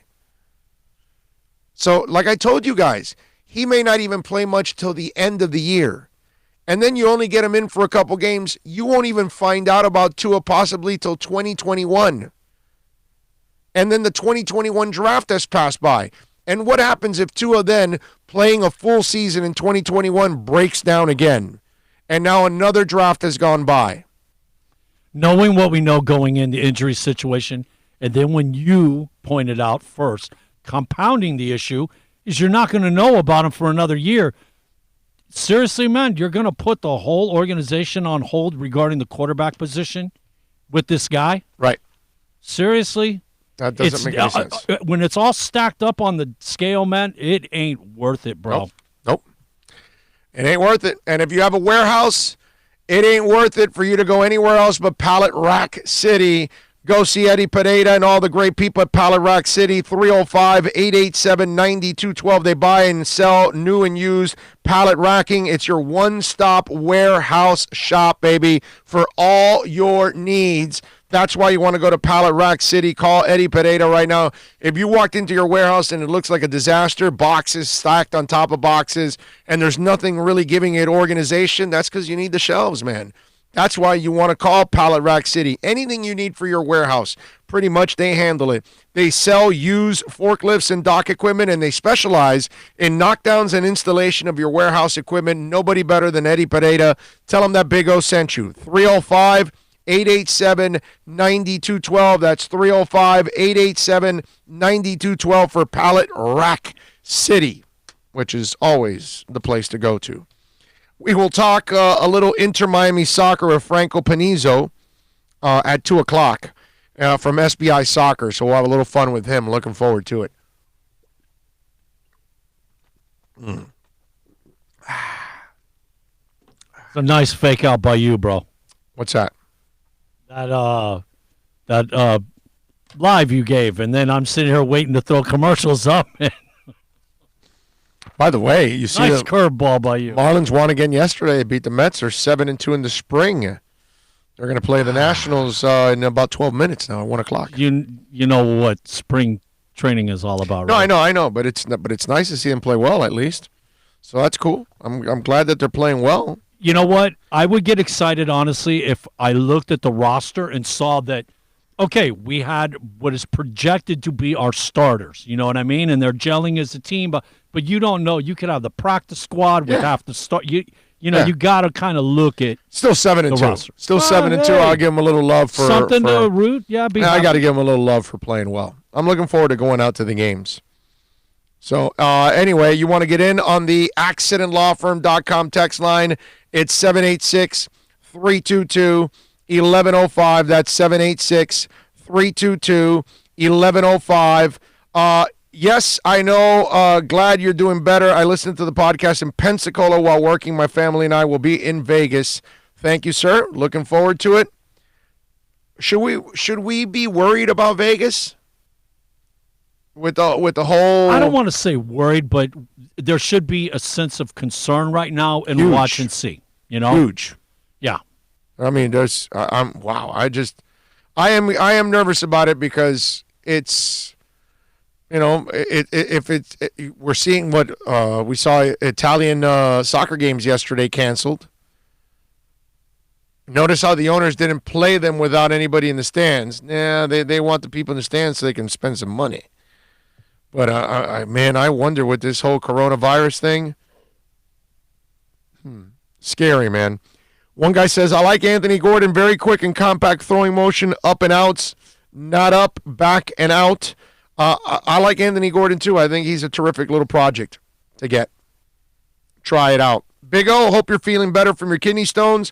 My cousin had it years ago, and he said it was so painful. Have you got a chance to hear your NFL people from the Combine and what they're saying about the Dolphins? That's G from Pennsylvania. Well, we've talked plenty about that, G. Hopefully you have heard like you normally do, my brother. Thank you, sir. Best part of doing 2 shows on Friday is when your first show is over, you've got a whole other show later on in the day. Damn, I love Fridays. Thank you for your dedication to being great, Big O. We love you. Appreciate you, man. That's very nice of you. Big O, Talon's so good at drafting. I just don't understand why he's not finishing. I don't know. I don't think he's great at anything yet. He hasn't been great at anything here. That's the thing about Talon. And I appreciate all of you out there reaching out on the accidentlawfirm.com text line 786-322-1105. It's always awesome. And you guys can send us, a text anytime you want here on the accidentlawfirm.com text line, and we will either answer it on the air or send you a message directly whenever you're listening to the podcast. Let me see what we got here on the text machine. Ty in the Bronx is saying, talk about drafting 2 massive offensive tackles in the first round. Well, I don't know about 2, but at least take 1. That's for damn sure. Cheyenne Moore says Andrew Thomas is a guy who was by many considered a top 5 pick who is sliding, be a steal at number 18. I don't know if he falls all the way to 18, but I like him, man. I think he's a player. I'd take Wirfs at 5 first. Then I'd take Thomas. Loading up on talent and getting Jacob Eason in round 2 ain't a bad thing.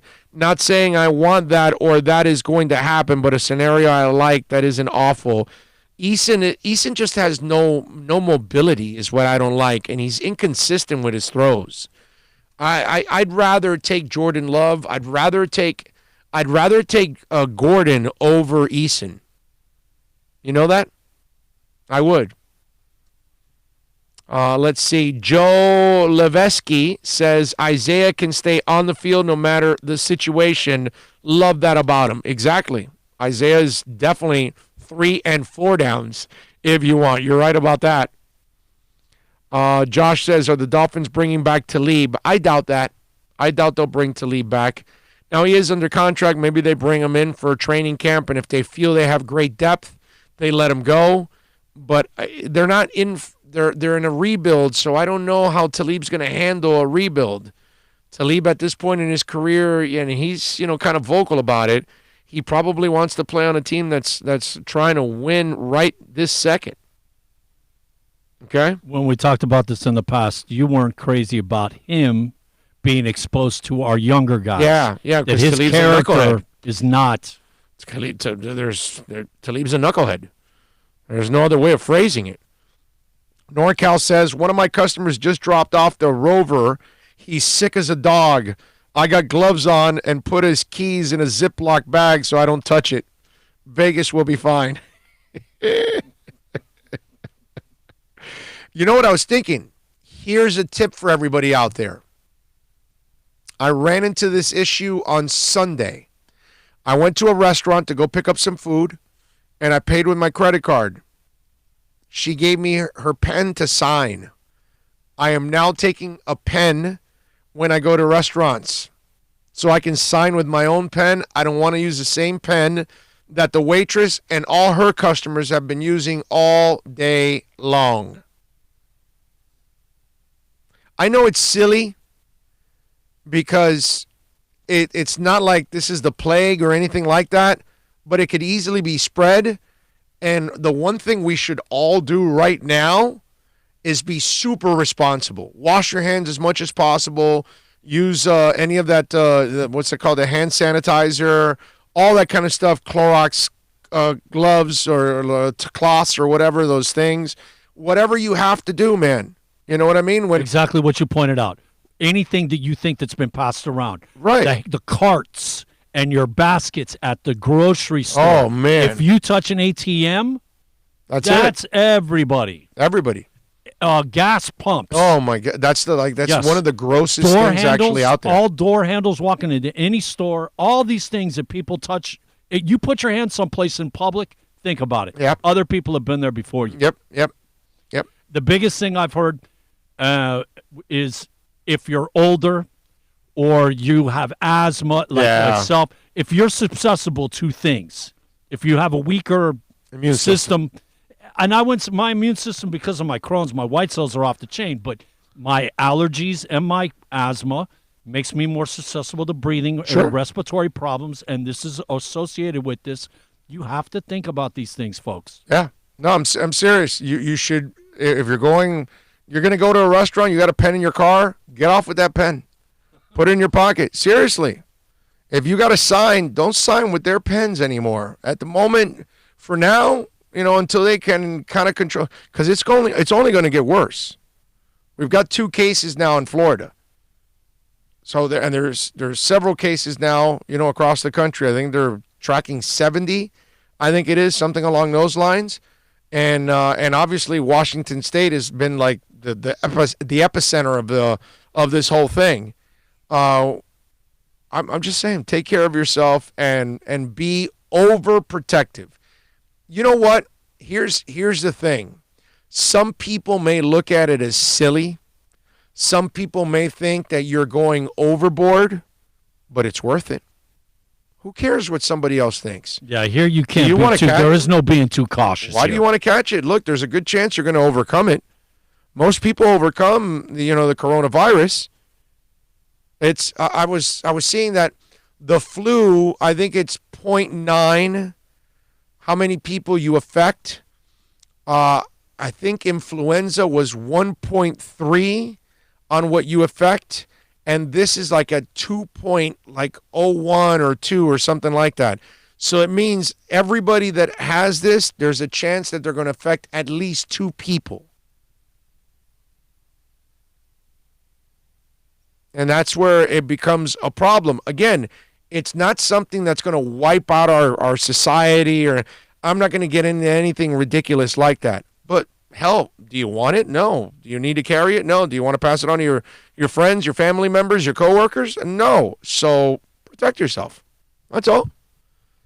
So if somebody thinks you're silly because you're wearing a mask in public at the mall or whatever, screw them, dude. Wear your mask. People sneeze all the time and they're disgusting. They don't cover their mouths or whatever. Happens all the time. You step onto a plane, wear a mask, man. I don't blame you. Get the Clorox cloths before you sit down on the plane and wipe down your area where you're going to be touching all, your arms, wherever your hair, your table, everything. Wipe it all down. You're not being ridiculous at all. That's the part. Don't ever let anybody tell you that you're not overreacting. You're protecting yourself. And I could argue that maybe you should do that all the time normally in life nowadays. The way things are. People are rude as hell, man. You get on a plane and they're coughing and wheezing, and you turn around and you see the person coughing and wheezing. They're not even covering themselves or whatever, and they sneeze, and it's disgusting. Planes are gross. They're the worst because it's just a capsule of just pollution, period. That's all. So anybody tells you, oh, you're overreacting. No, man. I don't want to end up with the coronavirus. I don't need to get sick and miss work. I don't need to give it to my friends, my family members, my coworkers. Hell no. So anybody tells you might be overreacting, no, man. Do your thing.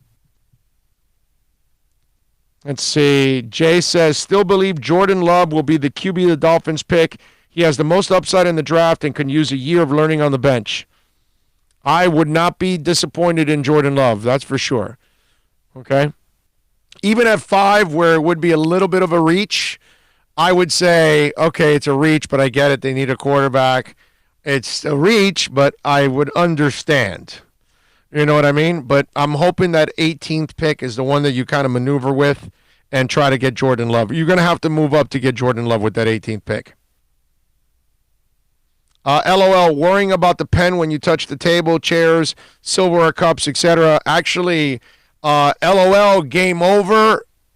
Before you say the joke, my brother, did you listen? I went to pick it up, so I didn't touch no table, no chairs, no nothing, my brother. I didn't touch the maple syrup.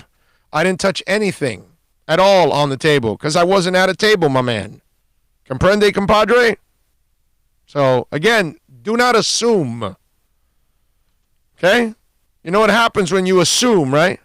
You make an ass out of you and me. Anyway, and I do a good enough job on my own.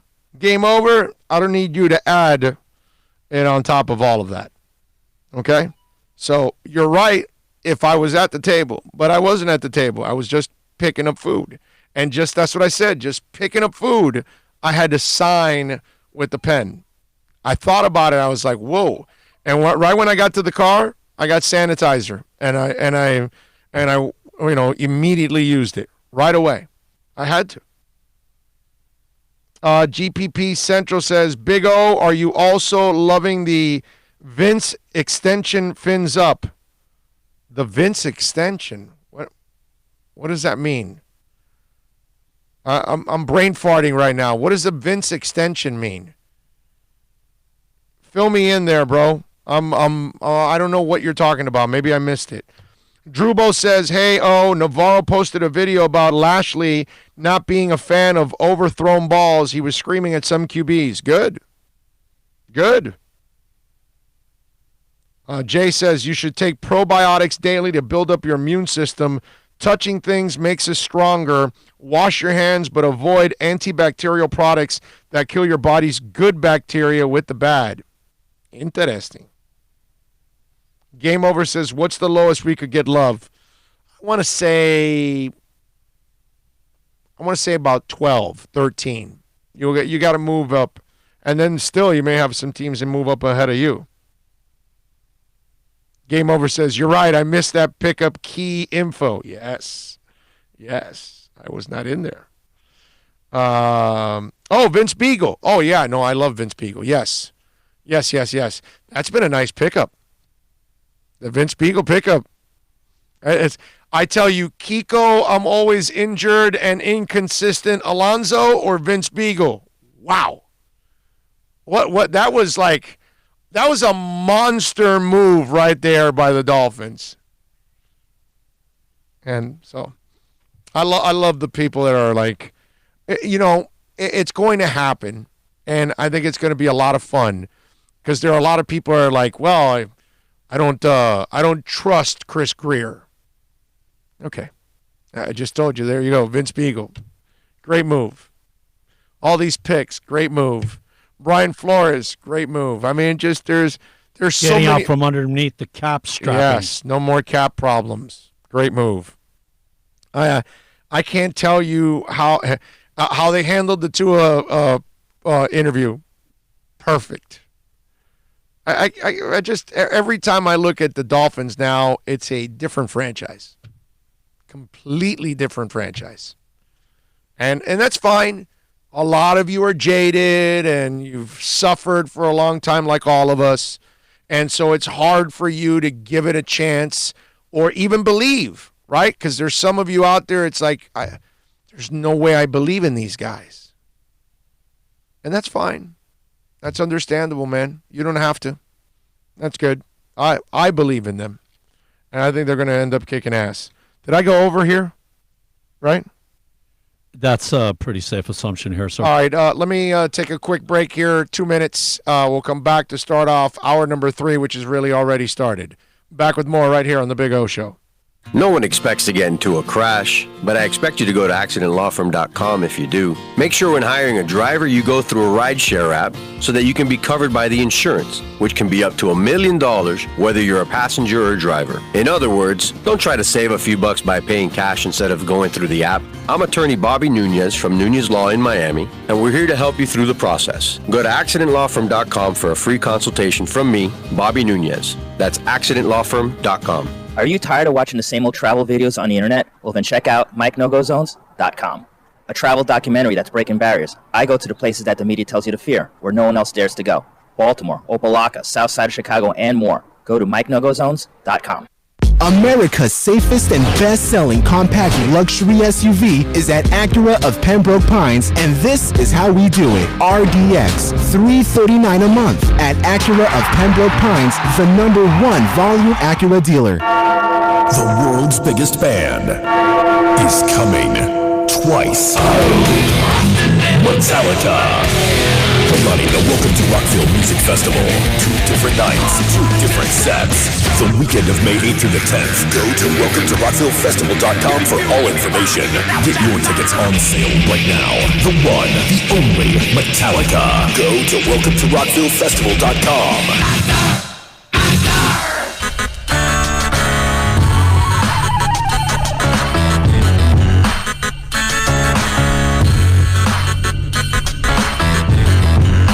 This is the Big O Show. This is the Big O Show. This is the Big O Show.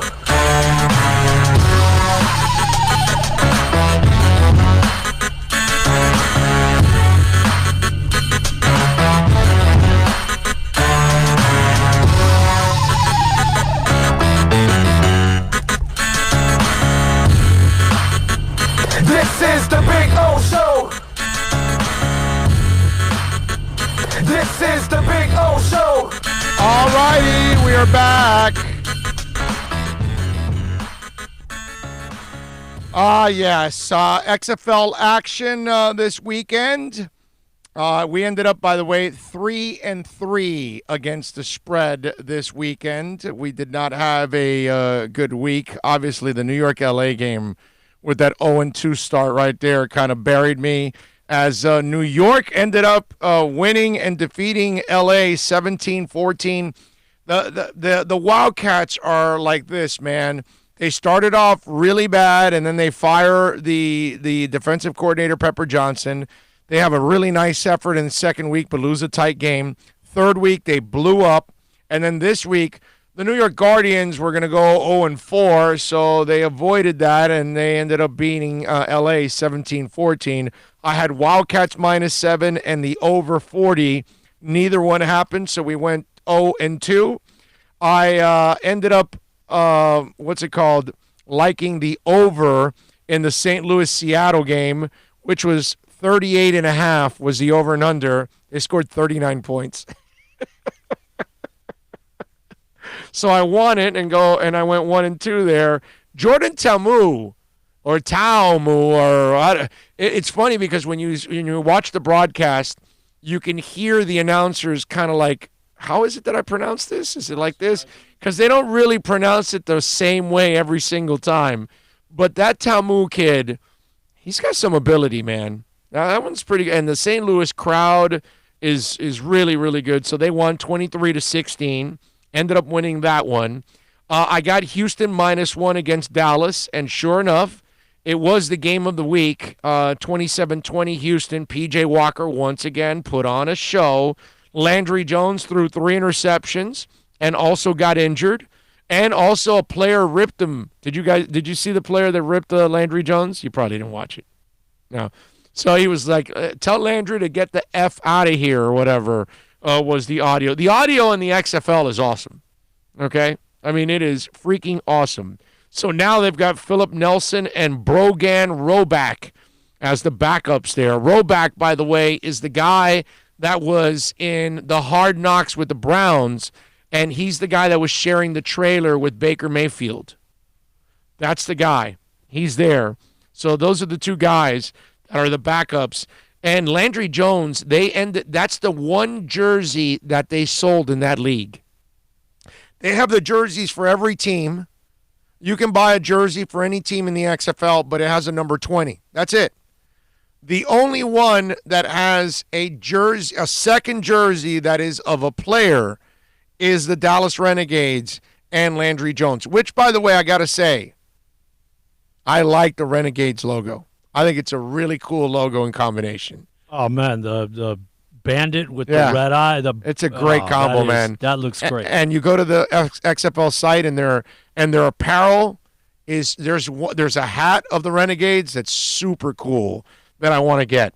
Anyway, so they ended up winning 27-20. I took Houston -1, so I ended up winning that game, and we end up going 2-2 through the first 3 games. And then Tampa defeated D.C. They blanked D.C. 25-0. So Tampa fans, Viper fans are finally happy. I took D.C. -1, which did not work out because Tampa won. But I also took the under 43.5, and they only scored 25 points, so I was right there. So it ended up 3-3 there. But apologies to Taylor Cornelius. The kid played well, played a lot better than I expected him because he kind of looked like a jag. You know? But anyway, so there you go. So this week in the XFL, we've got Seattle and Houston, 2 o'clock game on Saturday on ABC. Then we've got New York and Dallas at 5 o'clock on Fox. Then on Sunday at 3 o'clock is St. Louis and D.C., and then Sunday night at 9 o'clock on ESPN, Tampa Bay and L.A. How about that? A little prime time action for the XFL. I like that. Speaking of XFL action, did you see what happened in the Roughnecks game? Well, Houston was playing Dallas, Battle of Texas, right? Houston was visiting the Dallas Renegades. Okay? They were home. So fans at the Renegade Stadium, which, by the way, is the ballpark in Arlington, okay, where the Rangers play. That's where they play their the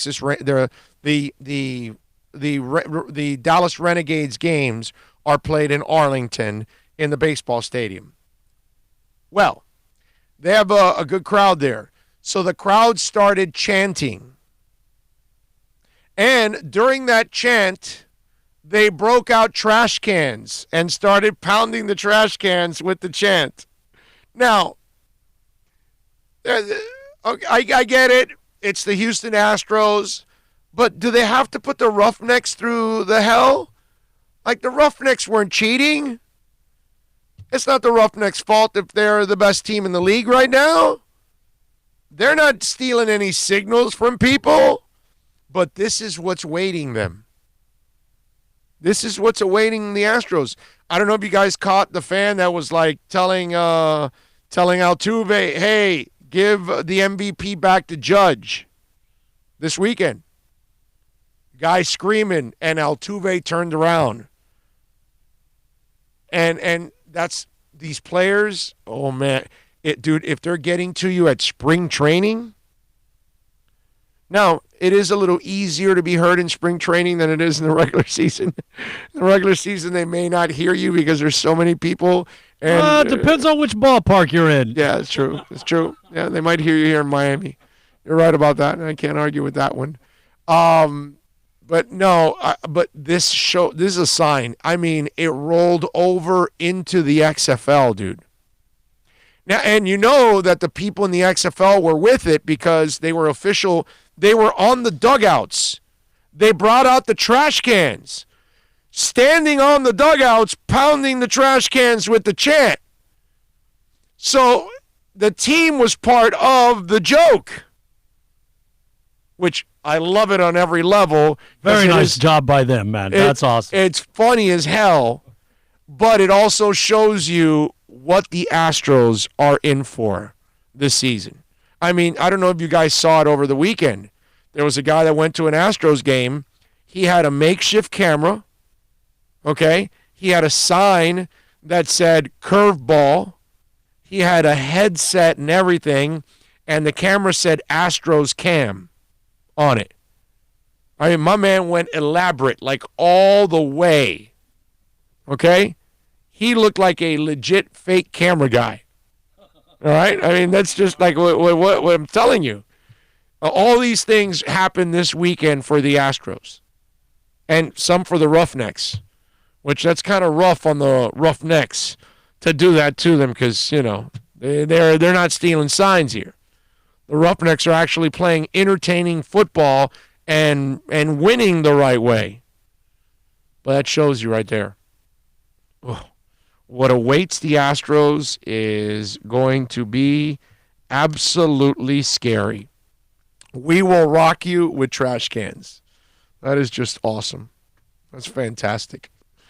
All right, 786-322-1105. If you want to get in on the accidentlawfirm.com text line, that's 786-322-1105. If you want to get in on the accidentlawfirm.com text line, you can reach out to us on Twitter. That's at Big O Show. I got a great idea. What's that?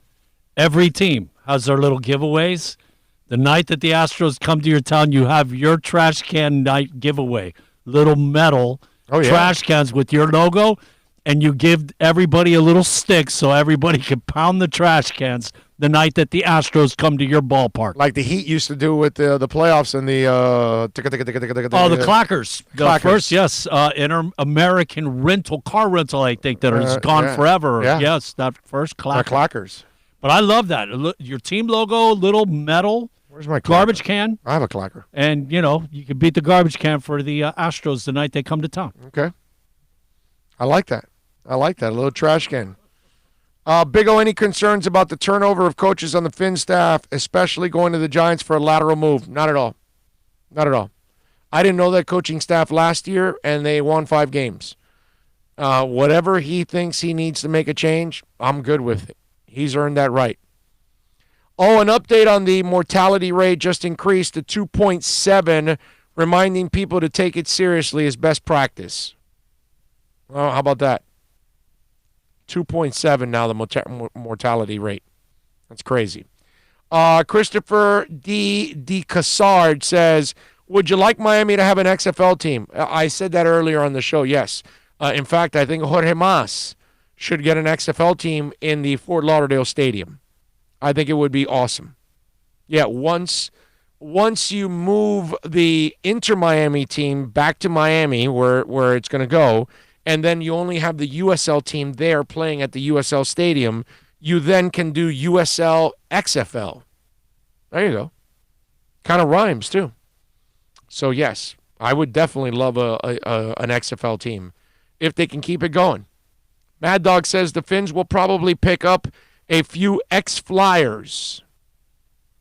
We'll see. GPP Central, the Hialeah Trojans in the XFL. I love it. Hialeah Trojans, so it's a mixture of thoroughbreds and Trojans. Can we do it like that? Let's see, what else do we have? Drewbo goes Mikusuki Clackers. Okay. I guess they did those too. They did the Clackers a couple times. My best memory of any giveaway was that Charlotte win our first season and us having the big fly swatters in the whole freaking court being covered with those orange fly swatters. That's one of my favorites. No doubt. Yeah.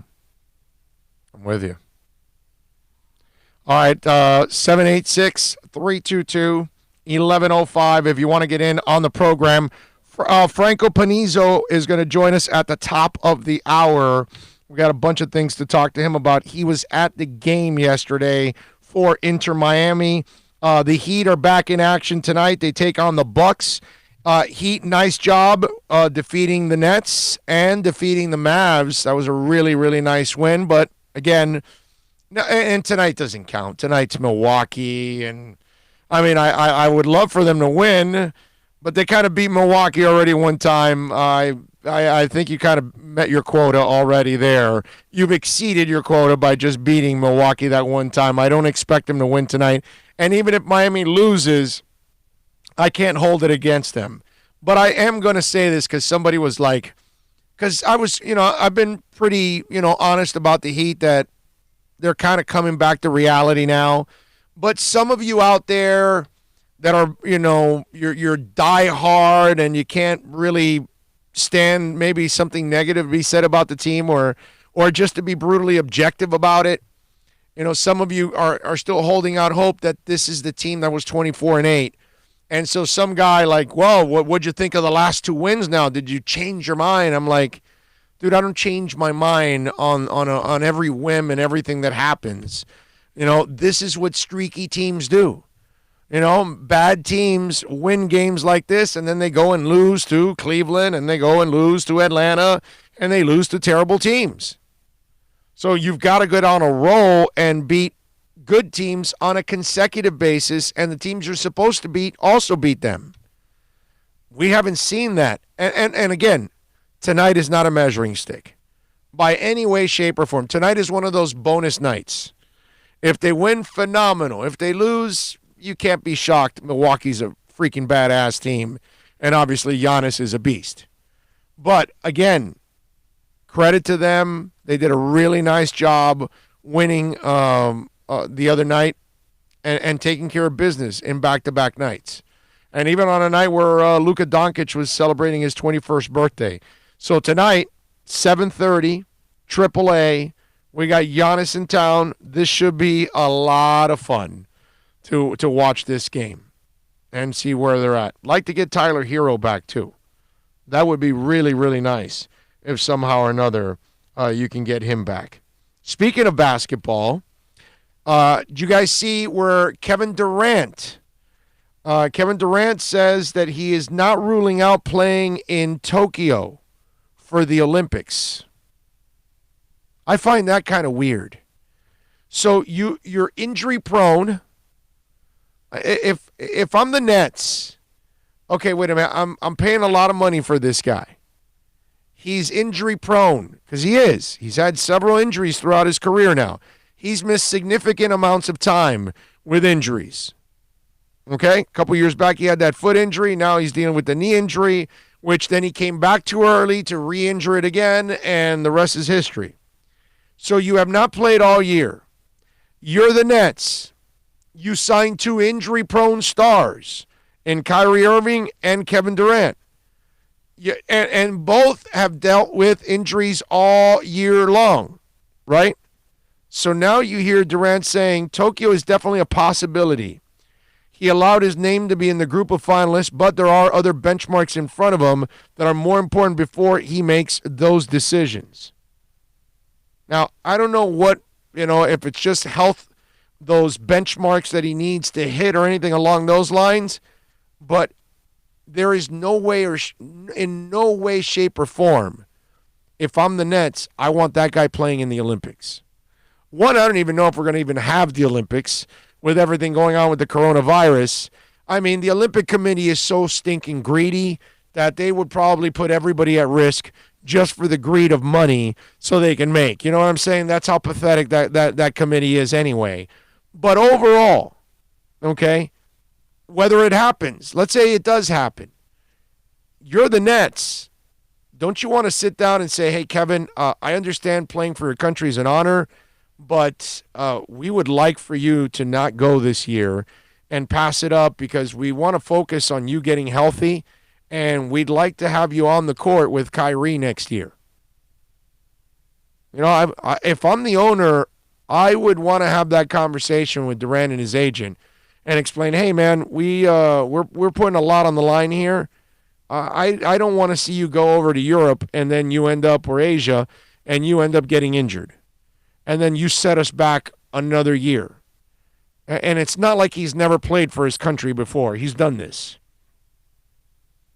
It's not the end of the world. And if there's an Olympic you want to miss with the coronavirus, this might be the Olympics you want to miss. And I know 4 years from now, it might be a whole different ballgame in his life, but Kevin Durant does not need the Olympics for anything in his career anymore. What he's done on a basketball court and what he did those 2 years that they won with Golden State, that's more than enough, okay? I don't think anybody needs any other proof that Kevin Durant is one of the all-time badasses ever in in the NBA. The guy's a freaking monster. He was pretty good in college basketball, too. Yeah, you're right. Wouldn't it be a bitch if he went and got the coronavirus and got injured? Right. Oh, yeah. Wow. Holy crap. Wow. Yeah, you get corona and you get injured. That sounds like a ton of fun right there. Holy moly. No, but seriously, I'd be pretty concerned if I'm the Nets and I hear that. How about this one? The Lakers, according to Dave McMenamin, Lakers will work out free agent guard Dion Waiters today. Sources tell him and Woj. Waiter has a 13.2 career points and 2.8 assists in Cleveland, OKC, and Miami. Lakers opened up a roster spot by waiving Troy Daniels on Sunday. How about that? They're going to work out Dion Waiters. Holy moly. That's scary stuff. I mean, you got LeBron, and he gets out of line. You'll cut him on the spot. So it's not really a big thing that you're bringing Dion Waiters on. It's not like Dion Waiters is going to change the culture of your locker room. That's a veteran-laden locker room, and they're going to do the same thing they probably did with Dwight Howard. Dwight Howard was like, they told Dwight, hey, Dwight, listen, you know, we'd love to have you back, but we want you to be back in this role, and here's the line in the sand. If you cross it by 1 milliliter, we cut your ass right on the spot. And Dwight Howard has been the ultimate teammate. Now, I don't know if Dion is smart enough to figure that out, but you're probably going to have to take the same approach with him and tell him, hey, listen, yeah, we'll bring you on board, but this is what you have to do. Dion's using this as an excuse to go find some more gummies at a dispensary. Well, hey, it's legal there, so there's nothing wrong with that, okay? You can do it there. That's all. Let's see.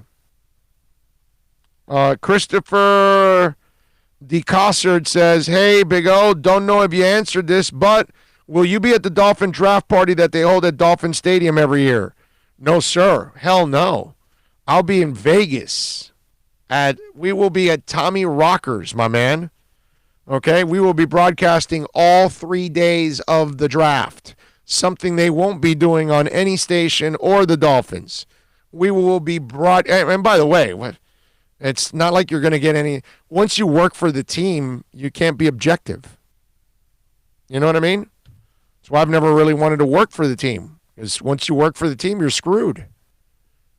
There's no way you can be objective and call things. So no, we will be in Vegas, my brother, for 3 days at Tommy Rockers.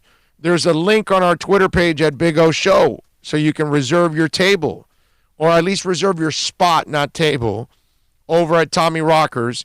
And you can tell Tommy what days you're going to be there. Is it Thursday? Is it Friday? Is it Saturday? Is it all 3 days? Is it 2 of the 3 days? All that good stuff. So go to our Twitter page at Big O Show, and it's pinned to the top, and you can reach out to Tommy Rockers. And, of course, we will broadcast that, so you'll get to watch it on video and everything. Okay? Chris Diabazano says, whatever makes sense, KD does the opposite. Great player, but a weird-ass dude. You're right about that, dude. You're right about that. Go Gators told him, hey, he's hosting a draft party in Vegas. There we go. Flipper13 says, Vegas, sitting next to yours truly. Go Gators goes, I just typed that before you read it, LOL. There you go. Nice job by you guys looking out and taking care of our guy Christopher out there. Christopher, come out to Vegas, man. As long as the corona doesn't keep you away. But we're going to have some fun in Vegas. That's going to be a blast. Looking forward to it. Although I'll be taking pictures with a lot of you with masks, with a mask on. I'm serious. If this thing is still floating around, I may be in a mask, hanging around Vegas, bro. I would say the Bandits getting a Corona mask because of their logo, right? Oh, okay, yes. They should come out with a Corona antivirus mask. Yes. I like that. That makes a lot of sense right there. Why not? It's in your team's motif. It's right there. The guy, man, get your Corona Bandit mask. Yeah, I like it. Did you guys see Public Enemy fired Flavor Flav? Did you hear that? Why did they fire Flavor Flav? Well, Public Enemy has fired co-founding member Flavor Flav, and apparently there's a public spat between Flavor Flav and fellow member Chuck D over the group's participation in Bernie Sanders' campaign rally. So Public Enemy and Public Enemy Radio will be moving forward without Flavor Flav. We thank him for his years of service and we wish him well, the group said in a statement on Sunday night. Saturday, Flavor Flav issued a cease and desist to Sanders' campaign over Public Enemy's scheduled performance at a campaign rally in L.A. on Sunday. Flavor Flav accused Sanders' campaign of misrepresenting Public Enemy's appearance, as only Chuck D would be appearing. Flavor Flav also made it clear he has not endorsed any political candidate in this election cycle and suggested the contrary is plainly true. First of all, plainly untrue. First of all, Flavor Flav, I wouldn't take your advice on anything except Public Enemy music. Okay? All right. Somebody tell Flavor Flav that he is not a person that's taken serious in any way, shape, or form at anything. Okay? Just, we know what you are. You're a sidekick, and that's what you've been. Maybe the most famous rap sidekick in the history of mankind, but a sidekick. In response, Chuck D said Flavor Flav chooses to dance for his money and warned him that he had a year to get his act together and get himself straight or he's out. Chuck D's lawyer further added, from a legal standpoint, Chuck could perform as Public Enemy if he ever wanted to. He is the sole owner of the Public Enemy trademark. He originally drew the logo himself in the mid-'80s, is also the creative visionary and the group's primary songwriter, having written Flavor's most memorable lines. I love that part at the end. Even having written Flavor's most memorable lines. Wouldn't it be funny if he took his lines from him? Like, you can't say this anymore. Right, yeah. I own this. Right, yeah. Yeah, exactly. In a series of tweets earlier Sunday, Chuck D accused Flavor Flav of being politically ignorant. He doesn't know the difference between Barry Sanders or Bernie Sanders. He doesn't know either, he wrote. Chuck D also said the last straw was when Flavor Flav failed to support Harry Belafonte's criminal justice organization, Sankofa, after Belafonte inducted Public Enemy into the Rock and Roll Hall of Fame. After meeting at a Long Island Adelphi University, Chuck D and Flavor Flav formed Public Enemy in 85. The duo's debut single, Public Enemy, number one, caught the attention of legendary producer Rick Rubin, who at the time was executive at Def Jam Records. Rubin initially sought to sign Chuck D as a solo artist, as he did not understand Flavor Flav's role in the group, Hype Man. However, Chuck D insisted that Flav be part of his record deal with Def Jam. Public Enemy later rounded out the initial lineup with Progressor Griff and Terminator X. Public Enemy quickly cemented their place in hip-hop lexicon with their 98 album, yada, yada, yada, all that stuff. Beyond disagreements over politics in recent years, Chuck D and Flavor Flav butted heads over royalty payments. In 2017, Flavor Flav sued Chuck D over claims his earnings from Public Enemy diminished to almost nothing. Well, you're kind of a sidekick. You're not the guy that produces everything. It's Chuck D. I like that. Chuck says, Flav, your lines are mine, bitch. Yep, that's it. That's it. You're mine. I own your ass. Your lines are mine. Yep. All right, 786-322-1105. That's 786-322-1105. If you want to get in on the accidentlawfirm.com text line, you can also reach out to us on Twitter, and that's at Big O Show, as Flavor Flav gets fired. What does Flavor Flav do, right? I mean, like, he has no other skill, no other talent. The only other thing he can be on is reality shows. That's what he's done with Bridget Nielsen or Flavor Flav 1, Flavor Flav 2, where he's looking for some skank to marry, all of that, which, by the way, I remember, what was it, in 1 or 2, that it was Hoops, and you're like, wow, dude, like, Hoops is, like, way too hot for you, bro. Like, really? Like, is Hoops actually going to stay with that dude? You know, that kind of stuff.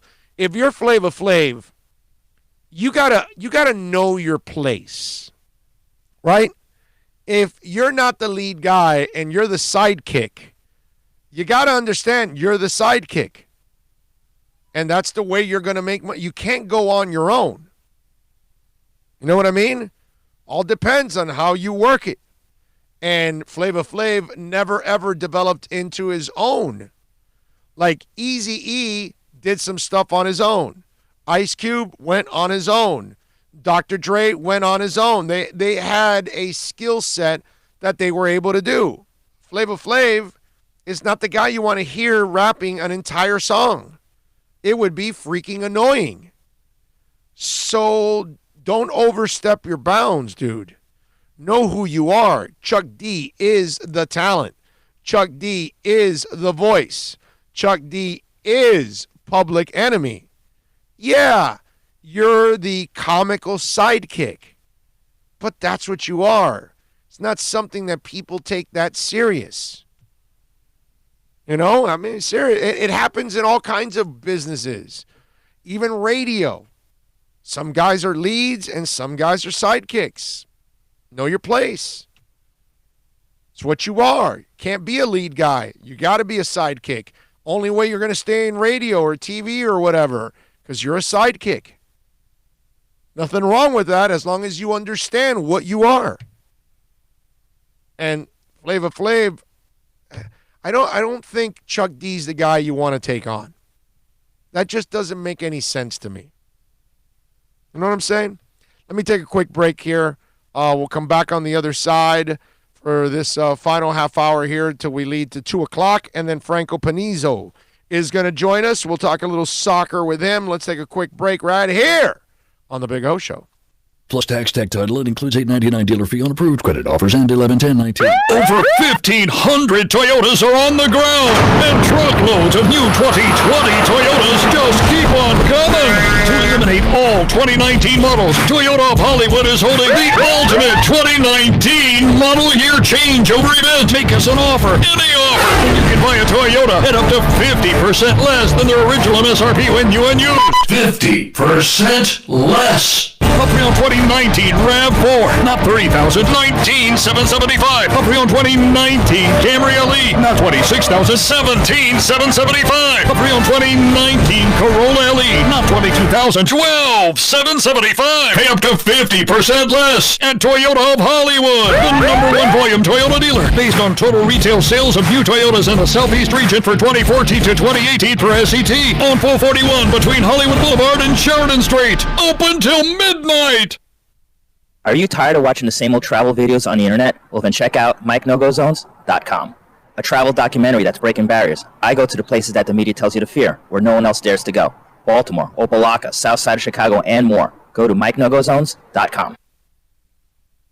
No one expects to get into a crash, but I expect you to go to accidentlawfirm.com if you do. Make sure when hiring a driver you go through a rideshare app so that you can be covered by the insurance, which can be up to $1 million whether you're a passenger or a driver. In other words, don't try to save a few bucks by paying cash instead of going through the app. I'm attorney Bobby Nunez from Nunez Law in Miami, and we're here to help you through the process. Go to accidentlawfirm.com for a free consultation from me, Bobby Nunez. That's accidentlawfirm.com.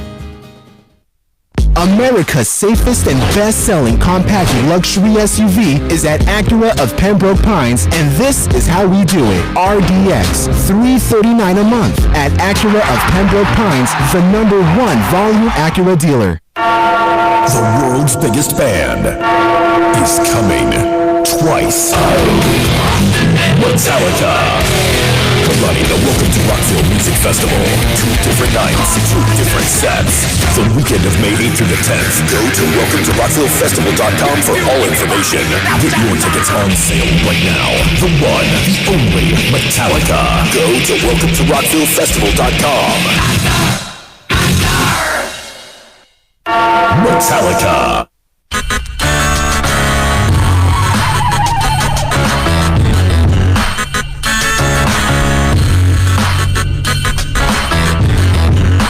This is the Big O Show.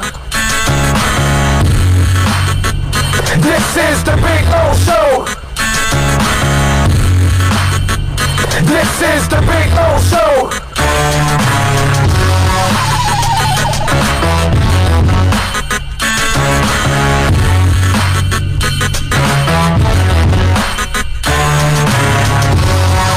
We are back. I was on YouTube yesterday watching some music biographies and shows and things like that. It was actually really nice to kind of kick back and rest yesterday, and pretty much do nothing except watch television. And Bill just said I need whiteout because he actually made all kinds of mistakes on his paper that he's making some notes on. You keep changing it on me there, bro. And so I laughed because yesterday I learned a really interesting story about the Monkees. A couple of stories. First of all, those of you that know the Monkees, you know the Monkees, right? Did you know that Paul Williams tried out for the Monkees? You know who Paul Williams is, right? Those of you who remember Smokey and the Bandit, okay? There's Little Enos and Big Enos. Little Enos is Paul Williams.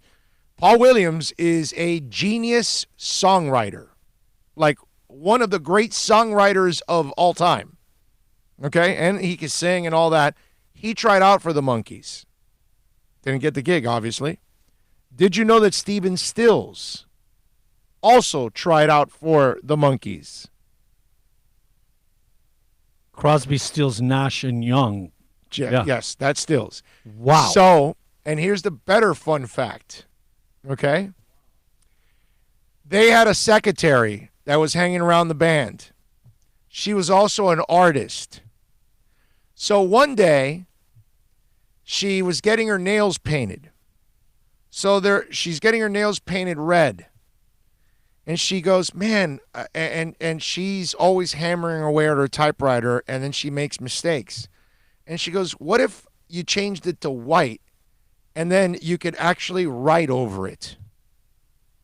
So the woman that was the Monkees' secretary created liquid paper. She had the monkeys themselves, because I heard it in the interview. Like when she first mixed the first couple batches, she had us help her pour it into the little containers so she can go sell it. And then the rest is history because it became a multi-billion-dollar business, liquid paper. How about that, dude? That's the pretty, secretary that's that was cool. hanging around the monkeys ended up inventing liquid paper, bro. Cha-ching. Holy crap, man. That is awesome. You know, it's my last memory of the Monkees. What's that? You ever watch the show Wings? Oh, of course. Yes. When Joe, their house burned down, remember? And she's at the auction, and she beats out one of the monkey people for the monkey mobile. Oh, yeah. Okay, that's Yes. my last memory of the Monkees. That's awesome. That's awesome. That's fantastic. Staying in a little music news there with you. Madonna was forced to cancel her latest stop Sunday night. She fell off stage in Paris. The 61-year-old was in France to do her show, and she explained on Instagram that she cannot continue. The cancellation just came 3 days after the star was left in tears on stage when she fell off a chair during her performance. Here I am, flesh and blood. If only knees didn't twist and cartilage didn't tear and nothing hurt and tears never fell out of our and tears never fell out of our eyes, but alas, they do. And thank God for this important reminder that we are human. I fell 2 nights ago on stage when a chair was literally pulled out from underneath me by mistake, and I landed on the floor on my tailbone. I made it through the show last night, but just barely because I hate disappointing. However, today I can see that this broken doll held together with tape and glue needs to stay in bed and rest for a few days so she can finish the tour with a smile on her face and in one piece. Thank you for understanding, Paris. Madam X Theater, she put hashtag Madam X Theater. Madonna has canceled 15 of her 79 scheduled tour dates already in cities like New York, Los Angeles, and London. There you go. She has 7 shows left. Final concert set to take place at Le Grand Rex in the French capital on March 11th. First of all, I'm kind of even surprised that she's there and that they're allowing. They just canceled some of these soccer games. I'm actually surprised that they're allowing these concerts too. She's old, bro. She's 61. It's not fun. As you get older, you don't recover faster, man. Your tailbone, man, that is painful. Ugh. That's crazy. Man. Your whole body goes into shock. Yeah. Your tailbone, and there is no position, no movement, no nothing. You're just in pain. Yeah. I follow Saxon on Instagram and Twitter. They posted now they've got a concert in Eventim Apollo in London. It's set for March 28th. It's Saxon, Crocus, Girls School, and Diamond Head. So that's a hell of a and it's sold out. So there you go. So for our London Doll fans out there, I envy you if you're going to that concert. You know that vinyl record sales are climbing, right? In Germany, okay? All right? Completely different language out there.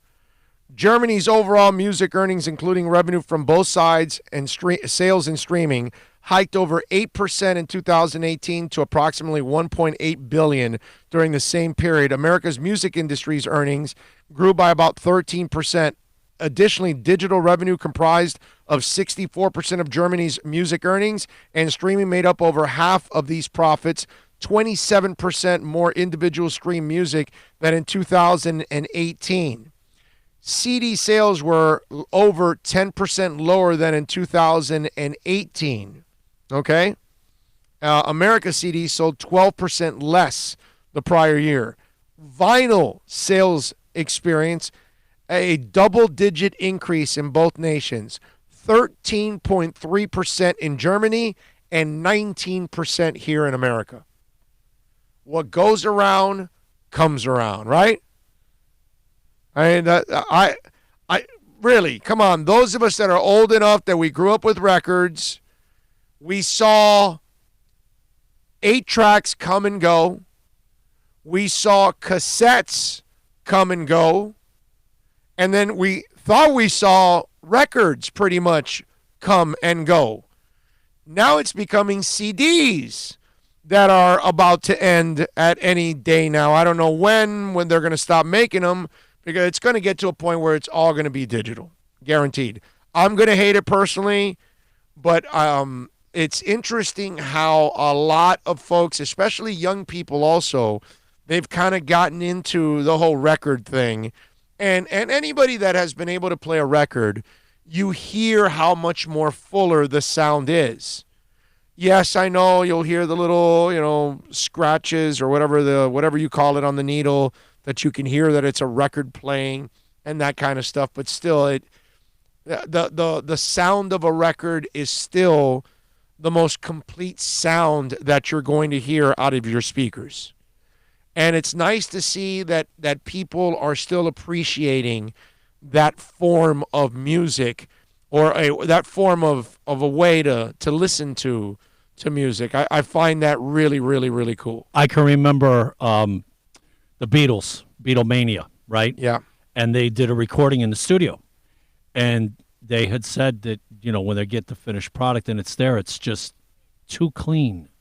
There isn't the pops and everything like that. And they actually had to put back some of the background sounds and stuff like that you get with the vinyl and the reel-to-reel to make it sound like the Beatles. Right. Because it was too clean. Right. No, I get it. I never will forget that was Beatlemania. Yeah. I mean, once the music starts playing, you don't really hear all those crackles and all that other stuff that you hear when it's this initial needle down. Yeah. But the sound, how much more full it is. When you're listening through your speakers, you will hear probably more detailed the music on a record than you will on any other type of format. Leo says, "Oh, Bill, love the full show link in SoundCloud. I'd rather listen to the whole show at once." Well, Leo, this is why one of the things that we've learned along the way is that we used to put up the whole link only. And then we said, okay, well, then let's put it up in hours. And people loved hearing it in individual hours. We broke it down in individual half hours so the files are smaller, because people will download them quicker. They're in smaller places. They don't have great reception. We're able to get it up faster, too. Yeah, and also get it up. And then we also put it into segments. If it's something I'm talking about just Dolphins related or Heat related or whatever, then Bill will make it a segment. And then interviews. Like, we'll have Franco on at 2 o'clock, and then that will be individually also put. So what we do is we give it to you, we give you the show in any format that you want. If you want to listen to the entire file, then go for it. If you want to listen per hour, then go for it. If you just want to listen to individual segments, I just want to hear him talk about this, or I just want to hear him talk about that, and that's it. That's what we do. That way, you're not getting the entire file or an hour or whatever, and then you got to forward and search and this and that. No, you just, you know what? I just want to hear him talk about the Heat. I don't care what he said about the Panthers. I don't care what he talked about Inter. I don't care that he's talking about the XFL. I don't care that he's talking about music and Chuck D and whatever else, all that. So I understand that. That's cool. And I'm super happy about that, because that's what I've told Bill, is that we got to figure out, not everybody's the same. But and our job is to kind of, service, and provide what you guys want. And so when you tell us to put it in individual segments, we did it. And when you told us to put it in individual hours, we did it. And when we put it on an entire file, we did it. And it's a very popular file too. Because I get it. You're listening to the whole thing. You got to get off the car. You can pause. You got to go to the bathroom, or you got to go outside a second, pause. You got to take out the dog to pee or whatever, pause. You come back and you start it again. I get it. It makes all the sense in the world if you want to have the whole file. But sometimes it's a 3, 4, 5 hour file. So that's a big ass file. You know what I mean? Some people don't want to have to deal with all of that. And so I'm glad that we're able to, service you guys the way you want to listen to the show, piecemeal or in its entirety. Let's see what else. Peter says, Big O, you ever hear of Gene Simmons' The Vault? It has about 100 unreleased vinyls. Peter, you know what's the painful part about that? I had Gene Simmons on my show, and I gave away a Vault to somebody. Okay? So one of our listeners won a Vault, and I didn't get one. And I could not afford $1,500 for the Vault. I wonder if somebody's selling it cheaper nowadays. Like way cheaper. Vinyl record sales exceeded CDs for the first time in 20 years in 2019. That's what Jay says. That's a great stat. That's awesome. I love that. Thank you, Jay. George says, not going to lie, fellas. I would have gotten a good chuckle if I saw Madonna fall back like that on her bum. Just saying. Yeah, well, we love train wrecks, my brother. Ray says, fuller sound on LP, so much better quality. I went into a Barnes & Noble, and they had a whole big LP section. I went back in time, Big O. Good for you, man. Raging Dolphin Maniac says, I'm still a CD and digital guy, but records grew up are much cooler objects. Yes. Yes. We just can't cruise around with them. That's all. We can't go jogging with our record player. You know what I'm saying? So that's where we'll always have digital. So for our mobile purposes, but for those moments that you can kick back at home and you just want to relax and enjoy your cigar, your wine, your joint, whatever it is that you do, and you just put on the record and jam, there's nothing like that, man. Nothing like it. It's awesome. Just like when, I got to tell you, YouTube, for me, I've become such an enormous fan of YouTube. I love YouTube, man, because I can kick back and watch concerts from all over the world and all throughout time. So good. So much fun. Don't forget, folks, to give us the thumbs up while you're watching. And more importantly, okay, thumbs up is really important, but sharing the link on YouTube, okay, or SoundCloud, Spotify when you're downloading it, share the link with your friends, man. Send it to a friend of yours by text that likes sports talk and all that, and you tell them, hey, listen, real show, no politics. I'm talking about, like, not afraid to say what's on your mind, that kind of stuff. The stuff that you can get on local radio, you're going to get it here, okay? And, I mean, you've been on with me now for 3 hours. How many commercials do we really play? How long are the breaks here? They're really short. I don't really screw around with a lot, and you get a lot of talk. Yeah, I mean, so far today, I've talked about the Panthers, the Heat, multiple subjects on Inter Miami, talked about the Redskins and Tua, talked about Dolphins options at number 5 getting better, talked about A.J. Green, talked about the Andy Dalton going to the Colts or Bengals or Patriots, talked about Kevin Durant, talked about the XFL, talked a little Marlins, talked music, talked about fans going after the Astros. I mean, are you kidding me? What show is going to tell you all of that? No show locally is going to give you that. None. Forget about it. And none of them, by the way, are going to say that Dale Talon needs to be fired. They don't have the balls to say that. They can't say that because then they'll get fired. You know, that kind of stuff. So that's why we want you to share the link with folks out there and tell them about, you know, a fun show, hopefully. Hopefully you're having fun. But real sports talk that you can't get locally because of politics. Okay? So there you go. And it's your chance to help build this stronger and stronger and stronger because it's going to be your show, your station, in other words, your show. Place that you can always come to every single day where we've got it for you. Okay? All right. Oh, did you guys see Greg Oden? I don't know if you noticed this. Greg Oden now is into giving advice to athletes. Interesting. The number 1 overall pick back in 2007 has taken his talents to the financing world.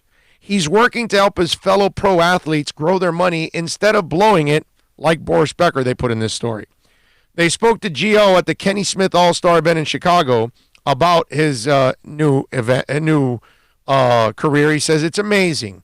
I'm an athlete advisor for a financial education company. The company is called EduCore, and it's based out of Baltimore, and I enjoy it. He says there's countless stories of players going from making millions to bankruptcy, so he's hoping to end the problem.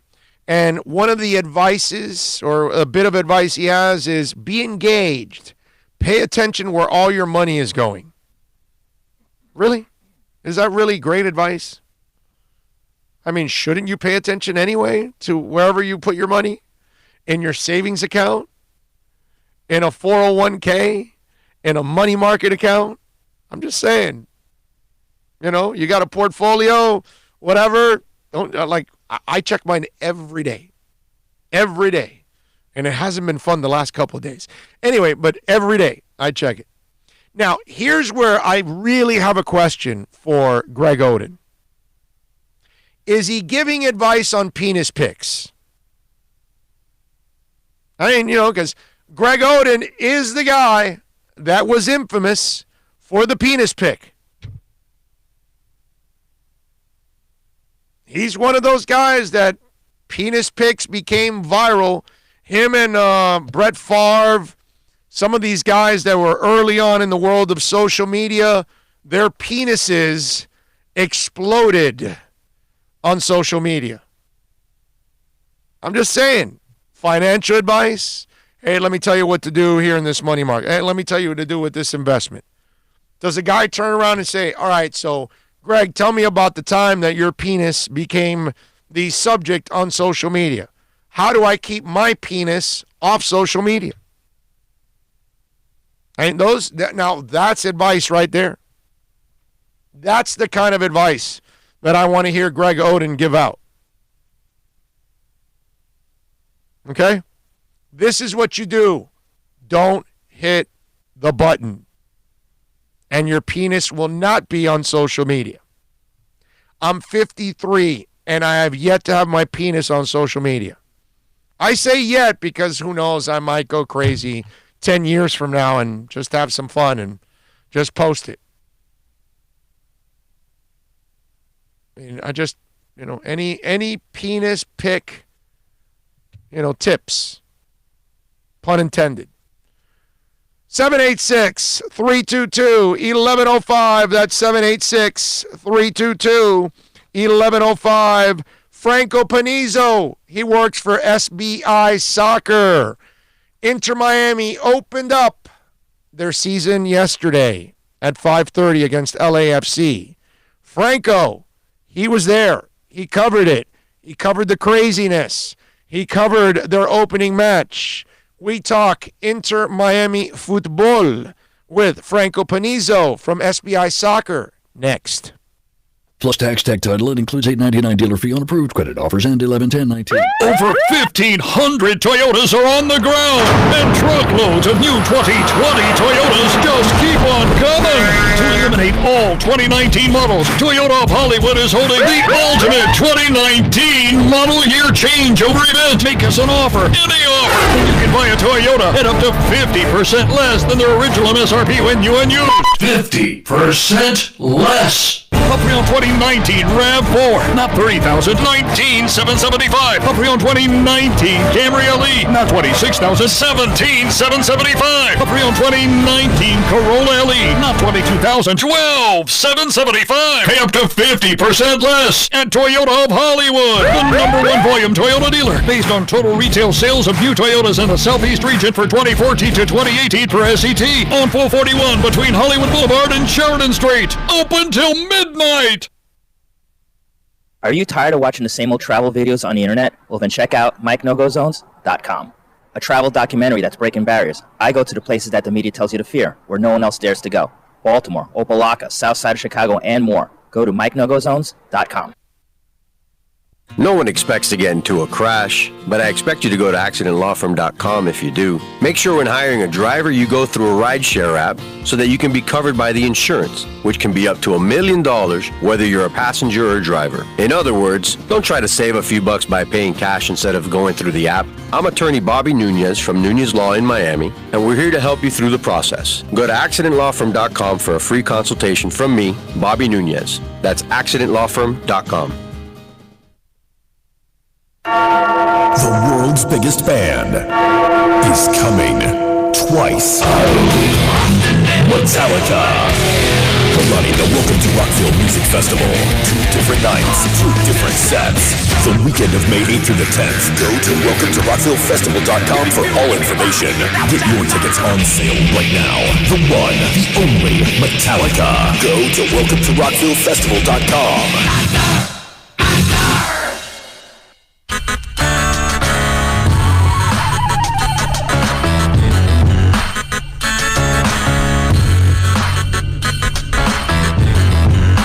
This is the Big O Show. This is the Big O Show. This is the Big O Show. This is the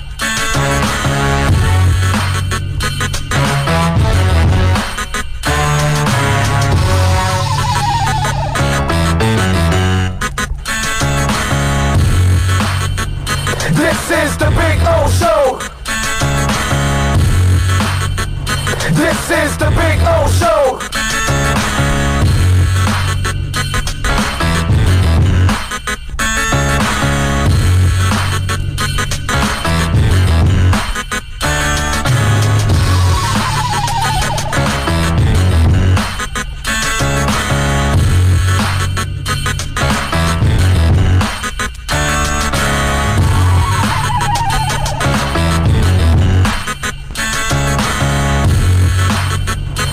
This is the Big O Show. This is the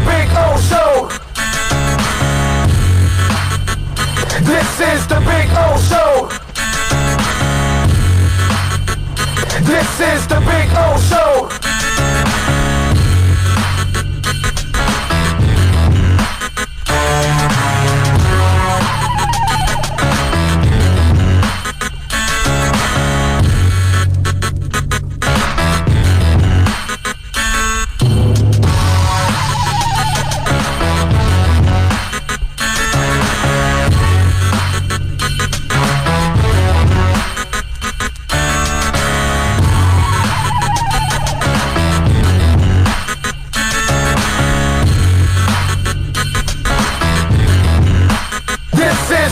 This is the Big O Show.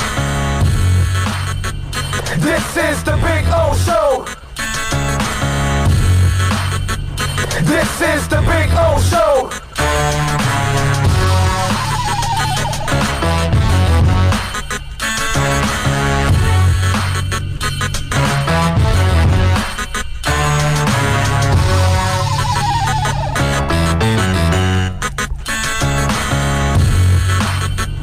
This is the Big O Show.